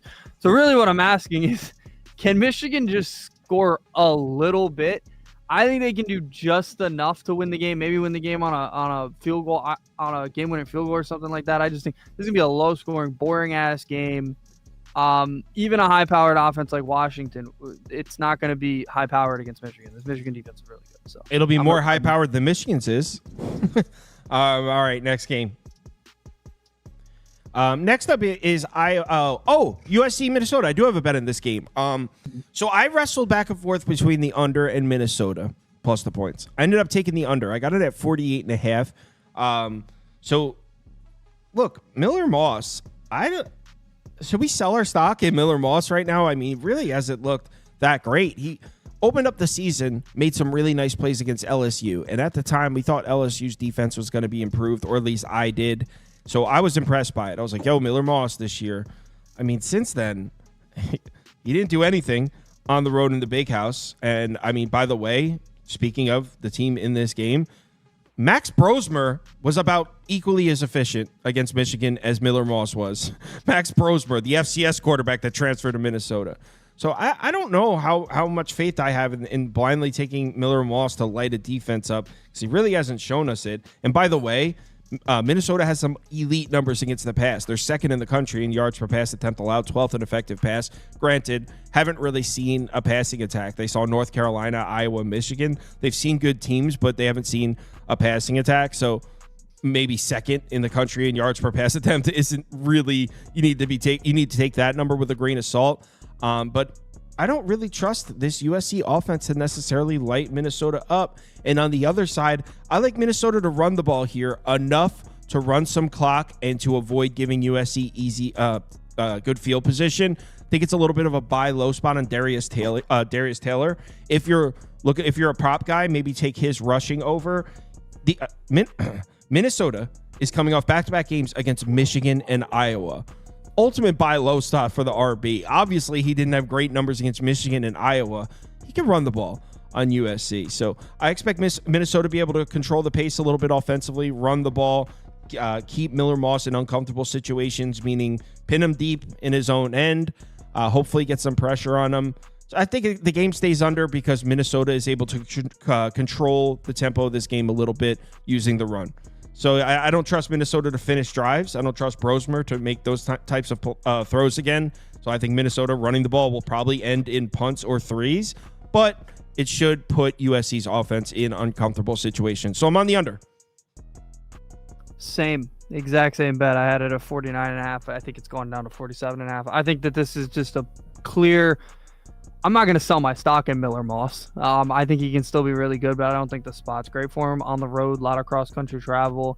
Hasn't looked like the overwhelming star he looked like against LSU. LSU's defense is clearly not improved at all, so that was why he did that. So maybe he's not the Heisman guy we thought he was, but I still think he's good. I have their money line as well in that parlay with Oklahoma State, so I have him two ways here. In terms of having the under as well. I don't trust Max Brosmer as far as anything. He had a good game against Michigan, but I mean, they were throwing the ball a ton in that game. They were down by 21. They had to throw the ball a ton. So that's why his numbers looked as good as they looked. They had 6.8 yards per attempt or whatever, 6.4 yards per attempt. That means he was just chucking the ball down the field and trying to hit his throws. So yeah, I don't trust him at all. And I think this USC defense has been very improved this year and looked much better. So yeah, I just don't think there's gonna be a lot of scoring. Yeah, Minnesota's a weird team. They put up 24 against Michigan, but all of that was late playing catch up. So maybe they should play like that in general. I'm taking USC. but I also agree with your under. Personally, it's hard for me to back this Gopher team offensively. I think USC's defense has really improved under Lynn. And these are the type of games they need to show that they can win by double digits. Minnesota is 121st in EPA per pass, and for some reason, that's all they do. They throw it 3/4 of the time. It really makes a lot of sense. I know Minnesota has an awesome pass defense. They create a lot of turnovers. They're actually the best in production through the air on defense. But like I said, Minnesota just can't move the ball. They suck dropping back, and when they don't pass the ball, they're the second worst rushing defense rushing team in the Big Ten. So the offense isn't there. They absolutely have no playmakers on this offense. I think USC wins this game, honestly, like 23-3. I'm cool with that. The issue, again, everyone's on USC. I could see why. I'm not saying to stay away from USC. I didn't, but I bet it personally. I bet USC minus 8.5. I'm just cautioning when the money's on this team. So, but I also like the under. I think that's a good bet. So, all right, next game. Crazy? What do we got? We have 9 games left, 40 minutes. Okay, so this one's going to be quick for me anyway. We're about 1 game behind schedule, and this is actually kind of a pass for me. It would only be it would only be Iowa State for me here. I don't think Baylor's very good. I don't think Sawyer Robertson is very good. I actually don't even think Baylor's defense is very good. They look good. They look good against Tarleton State, Utah without Cam Rising when he left the game, and Air Force. The last 2 weeks, they've seen Colorado and BYU, and their defense didn't look good in either game. So I don't think Baylor is very good on either side of the ball. Iowa State at home, they should win this game by margin. So it would only be the Clones for me. Yeah, I like Iowa State here. Baylor's trending in the wrong direction. They blew that game against Colorado, then followed it up by losing as a favorite at home to BYU. Baylor likes to play fast. Wait, Scoop, you bet this? Yeah. All right, I'll jump on it with you. I mean, Baylor likes to play extremely fast, their pace, but why? They don't do anything great. They stop rushing. Funny because on the road, Iowa State's probably the slowest team in the country. Rocco Beck has been doing extremely well and definitely better than expected from this offense. It was supposed to be basically like a Hawkeyes type of team. Sawyer Robertson's obviously the right move for quarterback for Baylor, but he makes some terrible throws sometimes, and they're going against an Iowa State team that's first in yards per attempt through the air on defense. And Baylor does not run the ball. This game's going to be tough in a really tough road environment. So while Iowa State's not explosive or anything, Baylor also gives up huge chunk plays. They're in the bottom 20 and 20-plus passing plays. So let's not forget that Baylor's coach, Aranda, is 5-16 in his last 21 games. He sucks. So if Baylor's going to go down early, they're going to abandon what little run game they have and try to throw against one of the best passing defenses in the country. I don't see it. I think Iowa State's going to win this comfortably. Agreed. I just posted in the Discord. I bet it with you. Real quick, somebody asked what my parlay was. It was USC Oklahoma State. I know Arizona was written there. That's my bad. I didn't change. And by the way, before you blame Prop Beaver, he actually made that graphic, Andy. Yeah, no, that was me. I forgot. He messed up his own bet. I had made another one. Yeah. So that's my bad. But yeah, it's Oklahoma State USC plus 111. That's what I got at the other day. And in this one, I would like the under. I don't trust. I like Sawyer Robertson. I think he's better than DeQuan Finn. I think he's good by far. Don't like the spot. I don't think that they're gonna score on Iowa State. Iowa State last week. Who was it that you had? Houston. In that game? Houston did everything you expected them to do, and they still wound up not covering. Unreal. 20-0. I very much think that this game is going to be just like that one, 20-7. So I think Iowa State could score on Baylor, though. I knew that Iowa State might. I don't think Iowa State's going to be able to score enough though to get over this number, though. Oh yeah. Probably the only one scoring in this game. So I don't trust Iowa State's offense as much as to get this number, and obviously Baylor's offense, as good as it's looked, like they haven't faced a defense like this. So yeah. All right, next up. What? Oh wow, I got cut out. UCF? We've had enough of your shit. UCF, Florida. I'll go. Yeah, I mean, we talked about this earlier. I'm going on the under. I think I'm the only person in the world on that. I know UCF was a disappointment last week. Credit to Coach Prime, Colorado. The offensive line can't get a run game going. They couldn't last game, but they also let a poor Colorado defensive line get through to KJ Jefferson. Like I think Andy will say, we're not fans of KJ Jefferson at all. The issue is if the run game's not working, it's going to be hard for them to compete. So, and it was crazy that game because UCF's run game is usually one of the best in the nation. They just couldn't do much at all, but they also had to throw the ball, especially in that second half because their defense wasn't stopping anyone. In this game, they're poor defenses and two decent offenses. I'm not a fan of Merckx. I know Kyle is. Florida's back at home. They're 1-2 on the season. Their only win was against Stanford, and Merckx played great against Mississippi State, but I can't trust anything in that because it's Mississippi State. So, yeah, I'm going to go under here. UCF has a great run defense. I think they're going to shut that down, and I don't see Merckx having the ability to throw the ball. So, what? And though Florida has been pretty poor defensively, UCF's going to run most of this game, keep the clock moving, and I don't think KJ Jefferson's going to light up anyone in the swamp. So, this one should be fun. I guess I would lean UCF if I was making a bet, but I think this game's going to be lower than people think. Well, I mean, I can get with the fact that I think Florida's run defense is undervalued. If you look, Florida got branded as having this terrible defense, but if you really look, it's through the air. They're going to cook through the air. UCF doesn't throw the ball. As far as their run defense, they got run on one game.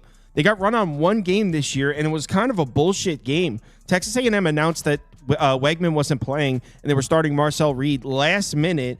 This is a kid that came in. Marcel Reed started the game that no one had any film on. Florida didn't even know they were playing against Marcel Reed at quarterback. They had no idea what to expect. They had no idea what kind of quarterback he even was. He's an athlete, man. So they thought they were playing Connor Wegman. It would be like if an NFL equivalent for those people who don't follow college football. Monday Night Football, you're playing the Falcons, and it's Kirk Cousins at the quarterback. Monday at 3 p.m., they announced Michael Vick is starting, and then the defense gave up 35 points. It's like, well, holy shit, man. It was a complete flip of the quarterback last minute.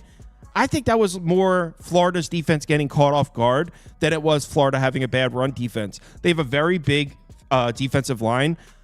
This is a UCF offense that needs to run the ball, and I actually think Florida is equipped to give them some problems. By no means am I saying Florida is going to get UCF's high-powered offense off the field in 3 and outs. Of course, they're going to move the ball. RJ Harvey's good as shit. But UCF's pass defense sucks, and if I knew Graham Mertz was going to start and play this whole game, I would hammer Florida. But I don't trust DJ Lagway. Graham Mertz can piece UCF secondary apart, but I don't know about Lagway. So it's Florida or pass for me. I'm on UCF. I think they're going to be able to run the ball all over the place.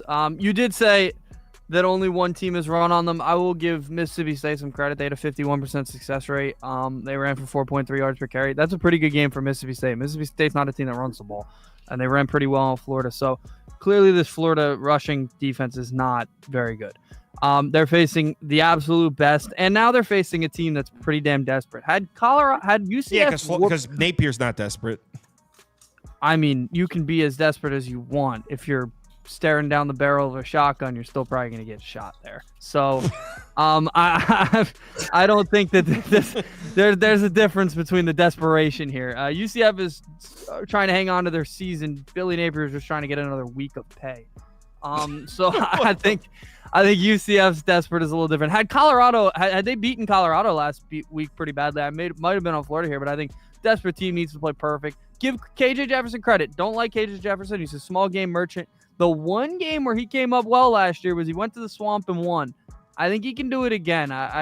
He is a much better team this time, and he's facing a much worse Florida team. So I like the situation overall for UCF, and this is it for Billy Napier. Next. We're getting to some good games now. What's next? Duke, Georgia Tech. You want to talk about me being on an island? You guys are going to hate this one. I'm on the Dukies here. I like the way they match up with Georgia Tech. Look, I like this Georgia Tech team. I had them against Florida State in that Week 0 game. I was big on them. Here's the thing. They cannot stop the pass. Their defense against the pass is really, really shaky. One second. So ready for this? The only 2 times that Georgia Tech has seen an offense that has a formidable quarterback, Syracuse and Louisville, Tyler Shuck and obviously McCord. In those 2 games, Georgia Tech's defense allowed 325 passing yards per game, 11.25 yards per pass attempt. So the only two times Georgia Tech's defense saw an offense that has a quarterback, they got absolutely roasted through the air. Malik Murphy is most definitely a quarterback. I mean, keep in mind, this guy, if it wasn't for Arch Manning, Malik Murphy would probably be starting at Texas next year after Quinn Ewers goes to the NFL. He was their recruit, right? Arch Manning obviously took the spot and is going to be the guy. But Malik Murphy is a very highly touted recruit, and we saw it in the Northwestern game. If you give Malik Murphy a clean pocket to throw from, he's going to score points. What's something Georgia Tech's terrible at? Pressuring the passer. They have no pass rush at all. Malik Murphy's going to have a clean pocket to throw from. This Georgia Tech secondary has shown us you can't rely on them to cover receivers. So Duke's going to be able to make plays through the air. Now, as far as Duke's defense, if you look at their numbers, it's elite. It's looking like a top 25 defense. Haven't really played anybody offensively. I mean, North Carolina is really the only team Duke's played that you could say has a formidable offense, and they're kind of a mess this year. So, yeah, I'm aware that Duke's defensive numbers may be a little bit fraudulent on account that they haven't played anybody. But it's what was I saying yesterday on the Houston bet? Can't lay points with a team that doesn't play defense. And you can't lay 10 points with Georgia Tech when they're not playing any defense. I like the matchup for Duke. I took Duke plus 10. The graphic says 9.5. Maybe the 10s are gone. I still like Duke. Anything over a touchdown, I like Duke. So I'm on Duke plus 10. I'm with you. I had it yesterday. I got it at 9.5. I wish I would have waited for the 10. I don't think it really is going to matter. I think I paid like minus 118 for it, to be honest. I think Duke could win the game. I do think Malik Murphy's going to have get some things through the air here. And Georgia Tech completely changed their offense. They were more of a rush, not a rush only, but they mostly ran the ball last year. They're as balanced as you could be. They're 67th in run frequency, 68th in pass frequency. They are as balanced as you can be. I don't think that fits them well. That's not the way Haynes King runs. Like, I don't think that fits them, and it clearly hasn't worked to what they are. They're rushing much worse than they were last year, and now they're facing a defense that I'm buying into. I understand they haven't faced necessarily the strongest opponents, but think about the spot that North Carolina was in last week. Carolina had just scored 50. Granted, they lost. They had just scored 50 and felt really good about how their offense ran through the new quarterback.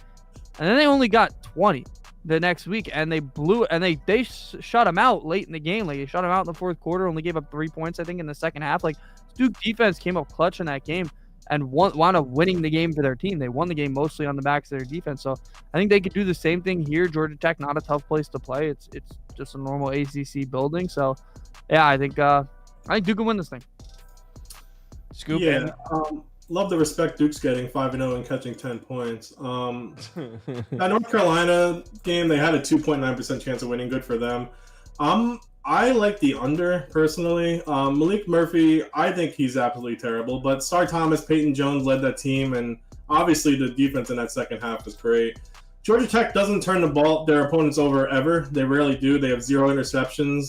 That might change here because Murphy's a little turnover prone, but Georgia Tech also takes care of the ball. Haynes King's a true dual threat quarterback. He's mainly the focal part of this offense, but I'm really unsure about his side. But listen, Duke's defense is second in tackles for loss. They're 10th in third down defense. They're 8th in sacks. They're 16th in turnovers. So, yeah, Duke's a great defense. I don't really see a lot of points being scored in this one. 53.5 seems like an awful lot of points, so I'm going to go with the under. All right, next game. Kansas, Arizona State. All right, so I like Kansas in this one.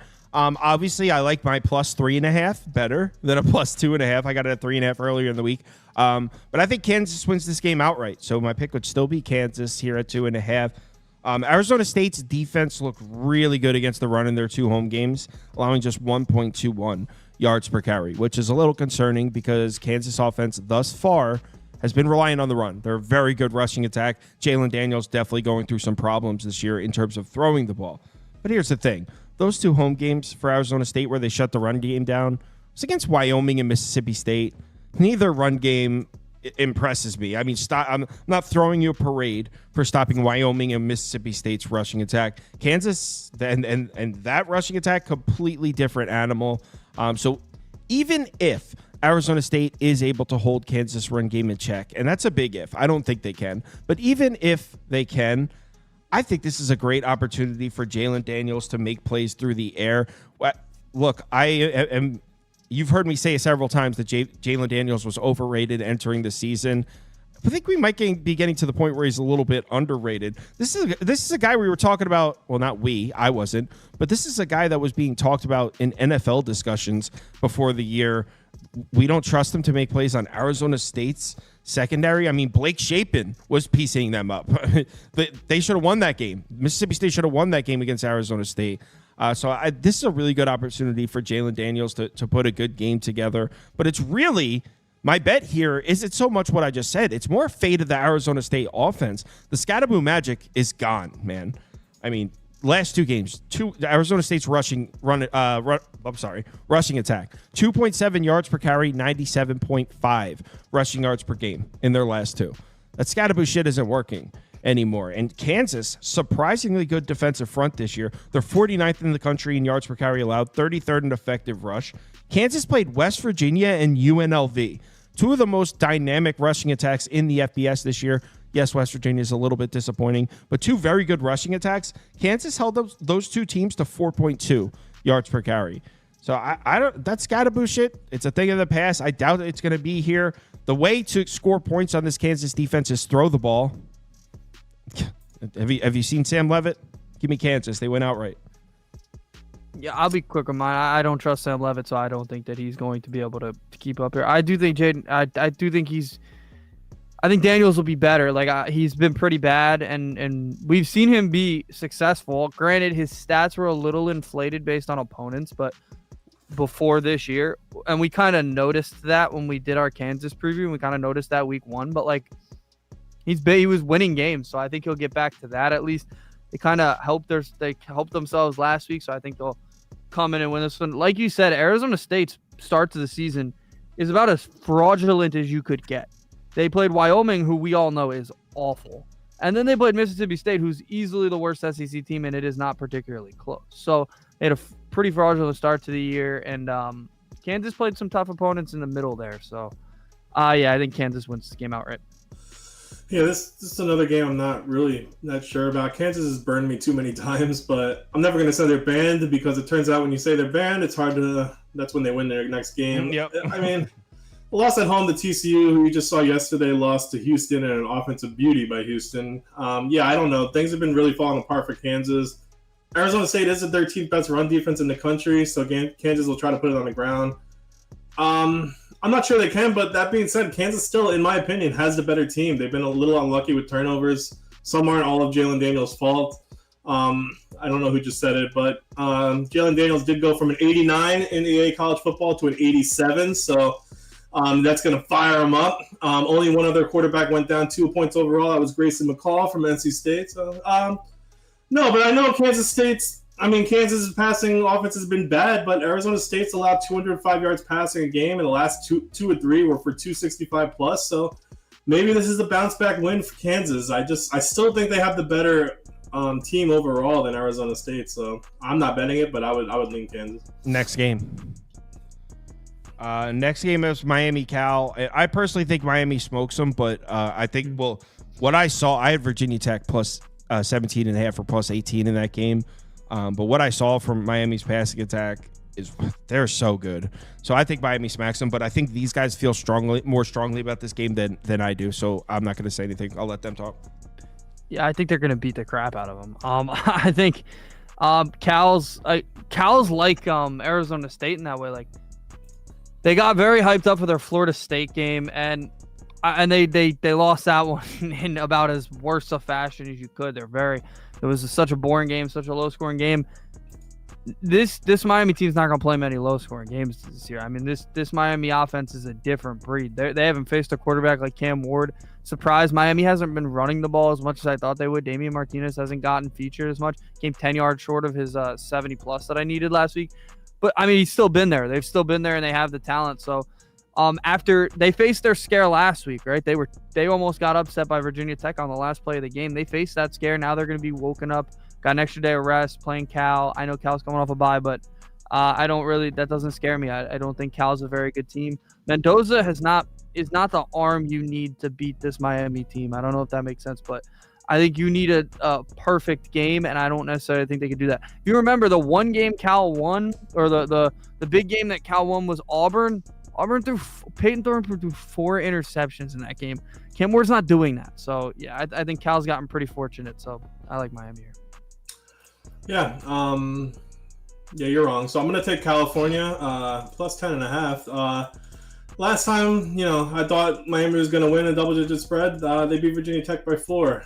They should have lost. Cal had an extra week of rest. They're home.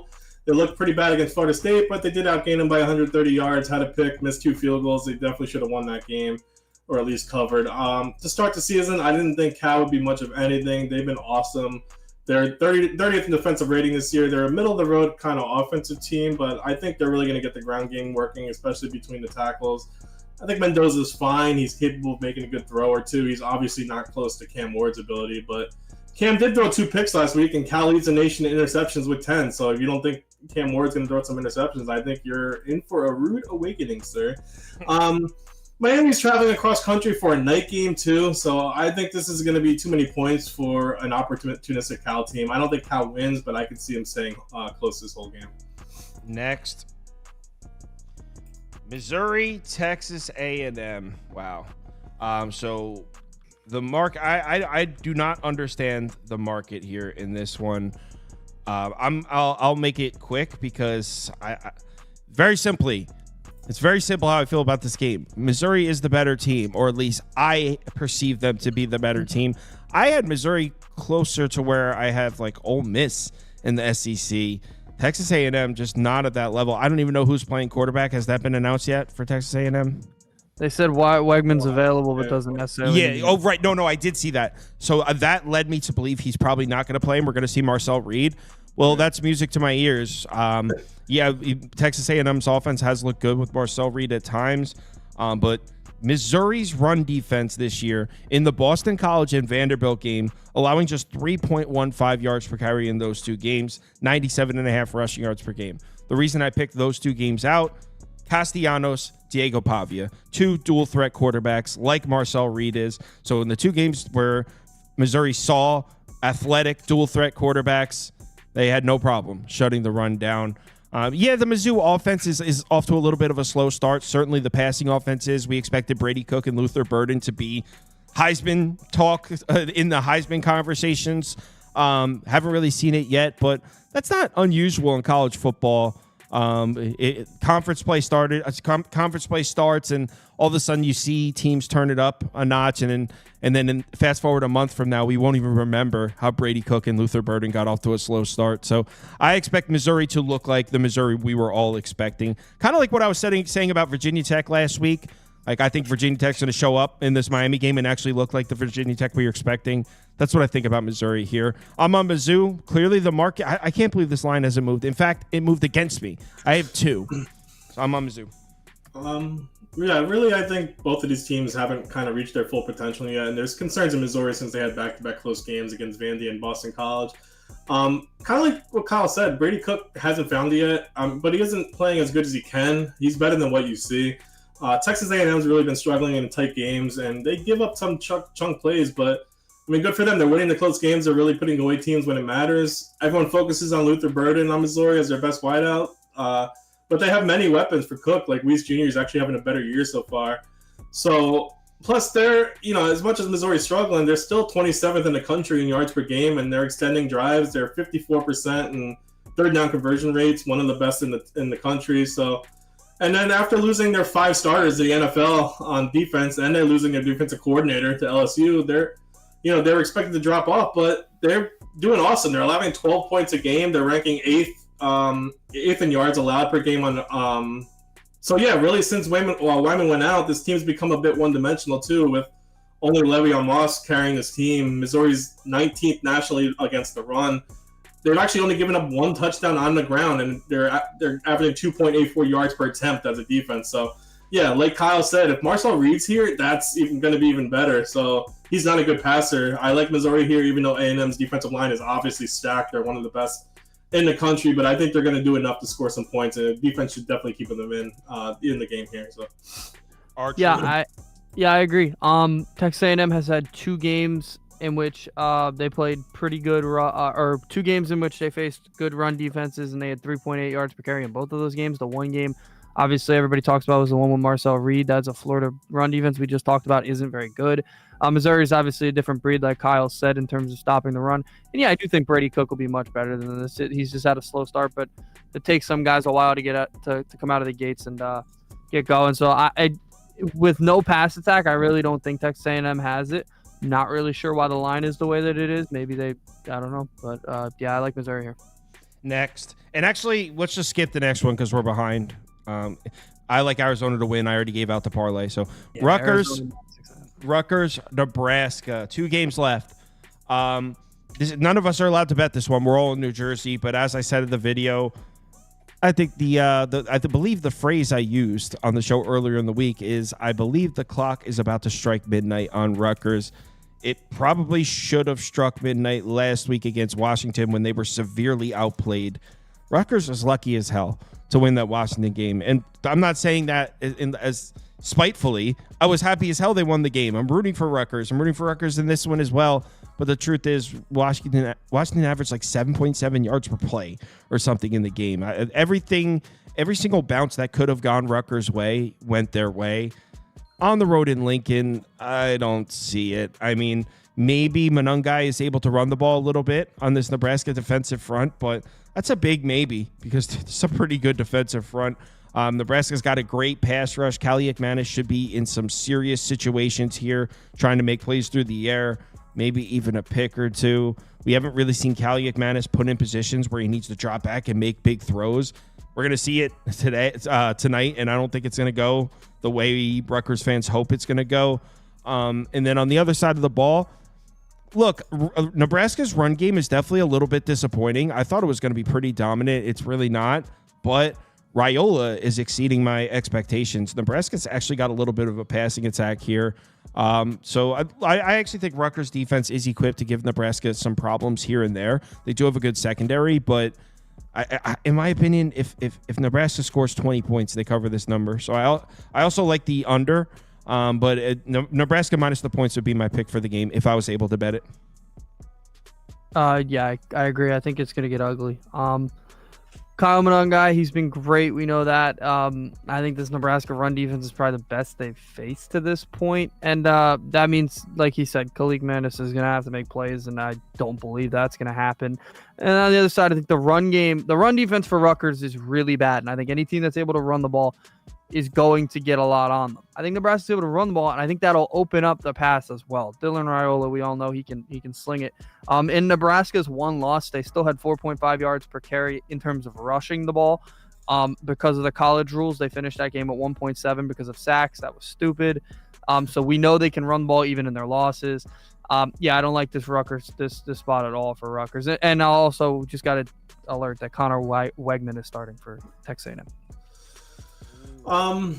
Yeah, I mean, obviously I love Rutgers. I went there 4 years, but they're 4-0 for the first time in a decade. I mean, this whole team's predicated on rushing the ball with Monangai, who looks great, and their defense, okay, they've been struggling a little, but I don't trust Rutgers right now against Nebraska.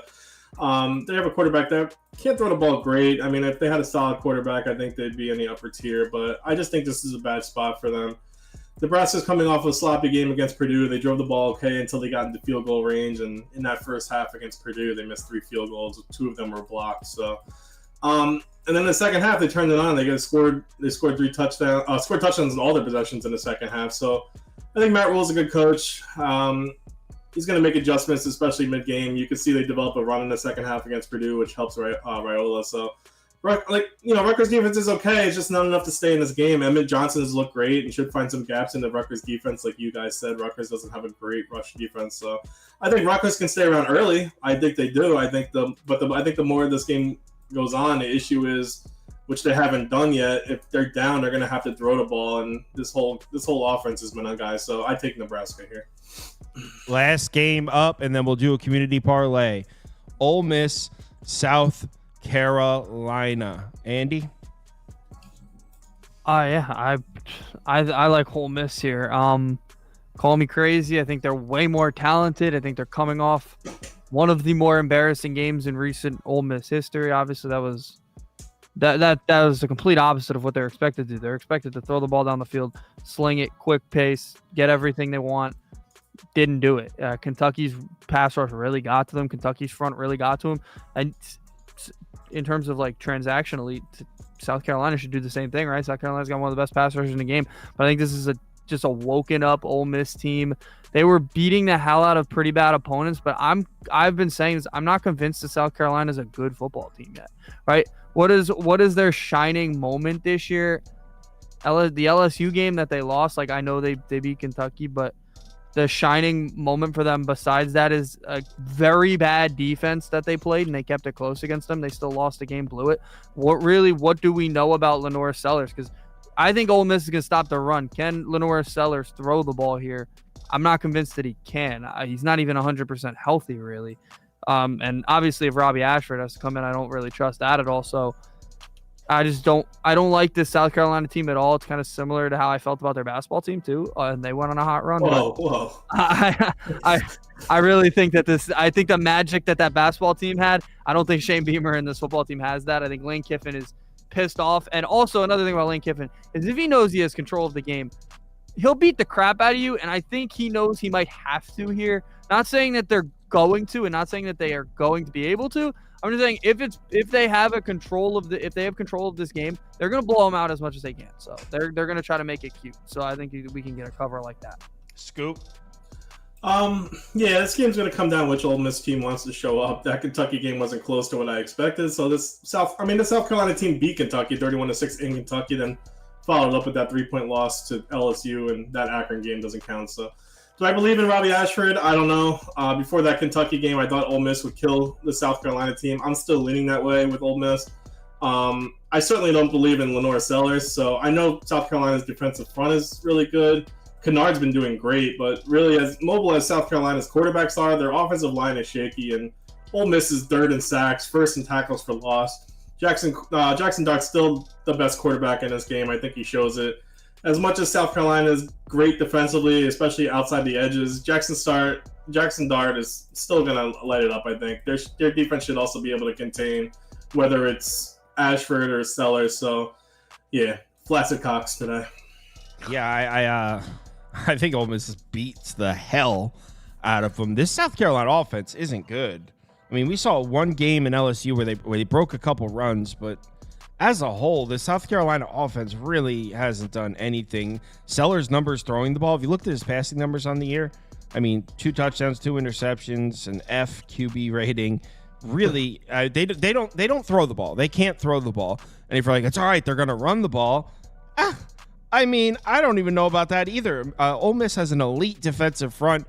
And South Carolina, I mean, yes, they broke some long runs against LSU. Other than that, I mean, against Kentucky, 2.5 yards per carry. Against Old Dominion, 3.1 yards per carry. They can't run the ball either. This South Carolina offense isn't good. On the defensive side of the ball, they have some talent, specifically on the pass rush. I think they definitely have the one NFL kid as an edge rusher. I'm pretty sure the other one is also an NFL kid. I think they have 2 NFL edge rushers there at South Carolina. But here's the thing. I mean, Ole Miss is pretty balanced. They have a good offensive line. They can also run the ball. So it's not like Ole Miss is super reliant on Jackson Dart taking 7-step drops and delivering from the pocket. They do all kinds of shit that would give pass rush problems. They get the ball to the flat real quick. They do all kinds of underneath screens. The ball's just going everywhere on the Ole Miss offense. So I think Lane Kiffin is more than equipped with his current playbook and what he's capable of doing. Of taking this South Carolina pass rush out of the game. And if you take South Carolina's pass rush out of the game, South Carolina takes themselves out of the game because there's no other aspect of this team that can compete at Ole Miss's level. Ole Miss should be in the national championship discussion. I know they just lost. South Carolina is nowhere near that discussion. These two teams aren't close in talent. So I think Ole Miss beats the shit out of them. All right, Community Parlay. Play the song. Community parlay, the parlay we bet, yeah. Community parlay is for the community. We community, making a parlay, yeah. All right, Community Parlay. Let me know when you're ready for a poll. Okay. Why don't you thank Sly Grifter for the super Oh, chat while I yeah. get that going? Sly Griffer, appreciate the super chat. Thanks for everyone for watching. You ready? Yes. Go with Louisville moneyline. Boston College moneyline. Pittsburgh moneyline.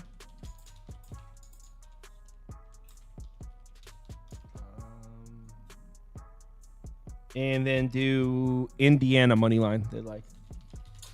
So, since we didn't talk about Arizona, am I the only one that thinks Texas Tech can win outright? Or Yes. I think you're wrong. okay, just want to make sure. Yeah, you're definitely wrong on that. Baron Morton on the road is a nightmare. Morton is one of the best quarterbacks in I past. know Fafita looks like he might be back. No, Fafita sucks. Have you ever looked at Baron? Just Have keep you ever that to looked at yourself Baron Morton's because numbers on Andy the is an road? underdog. Oh, yes. Go ahead, Eddie. So yeah, I'll start with Nate Noel. Sorry, we just talked about that game. He's the running back for Missouri. I talked about it. Texas A&M, not very good against the run. Not great against the run in their big games. He also catches some balls out in the flat sometimes. So I went with his rushing and receiving yards over 90.5. Like that one. Eli Holstein, I said it, 298.5 higher. He's facing an awful North Carolina secondary that I think they're just going to get blown out there. And then the other one, CJ Bailey, lower than 216.5 passing yards. The only time he did that was when they were getting blown out by Clemson. I don't think that'll be a blowout in either side. But I do think he's going to have to try to win in a shootout. But I don't think he's capable of doing it. It's his third career start, and I think Wake Forest is going to be a loss for them. So, if you don't have an Underdog Fantasy account, the free square today is Dak Prescott over a half pass attempt.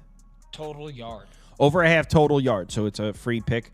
If you're located in one of these states highlighted in yellow, and you use the promo code BET when you sign up, you'll get up to $1,000 deposit bonus match. Plus, you can use Dak Prescott over a half total yard as a free leg in your first pick'em. So if you're in one of the states, use the promo code BET. All right, first leg of the community parlay. Is that Boston College? They chose a dog? Beautiful. dog that's barking. A dog that's barking, huh?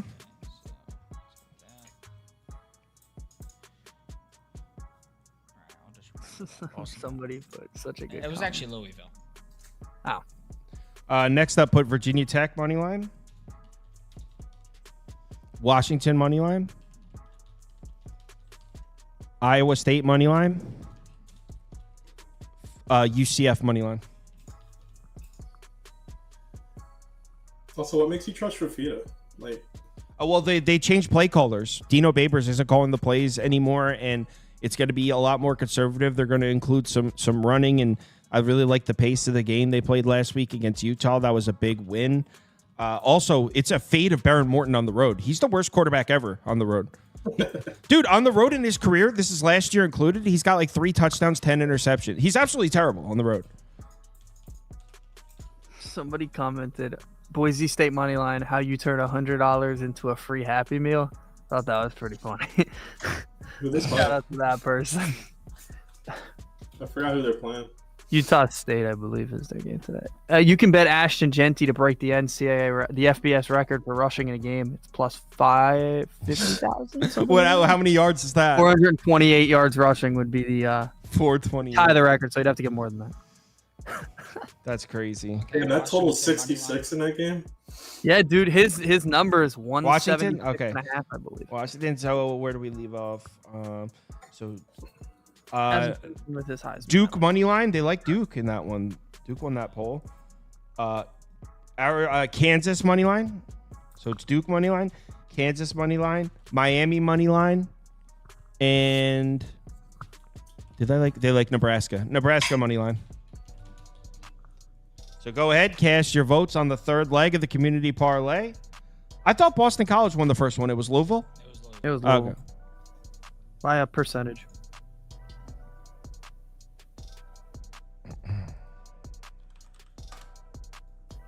Ooh, the lineup's out.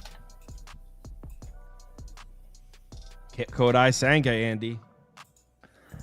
Yep, I'm ready. Winker in the lineup, game 1. Let's go. He won't be tomorrow. So. That guy's a psychopath.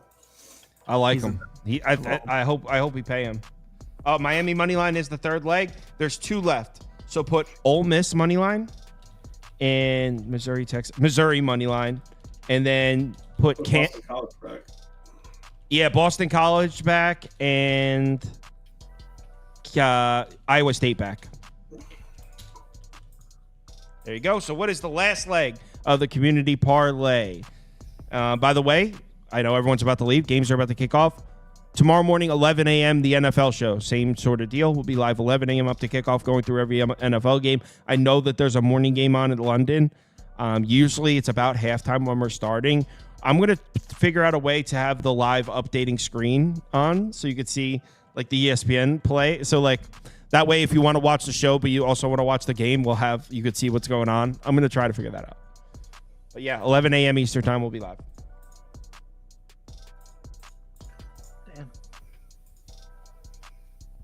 Kid from Cal kicked the field goal for $100,000. Damn, this one's close, this poll.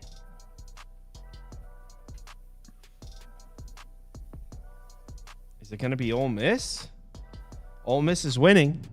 Give it 5 more seconds. 5, 4, 3, 2, 1. And poll. It's Missouri? No, it's Ole Miss. Okay. Hopefully. All right. What is the odds on that? Someone shout it out.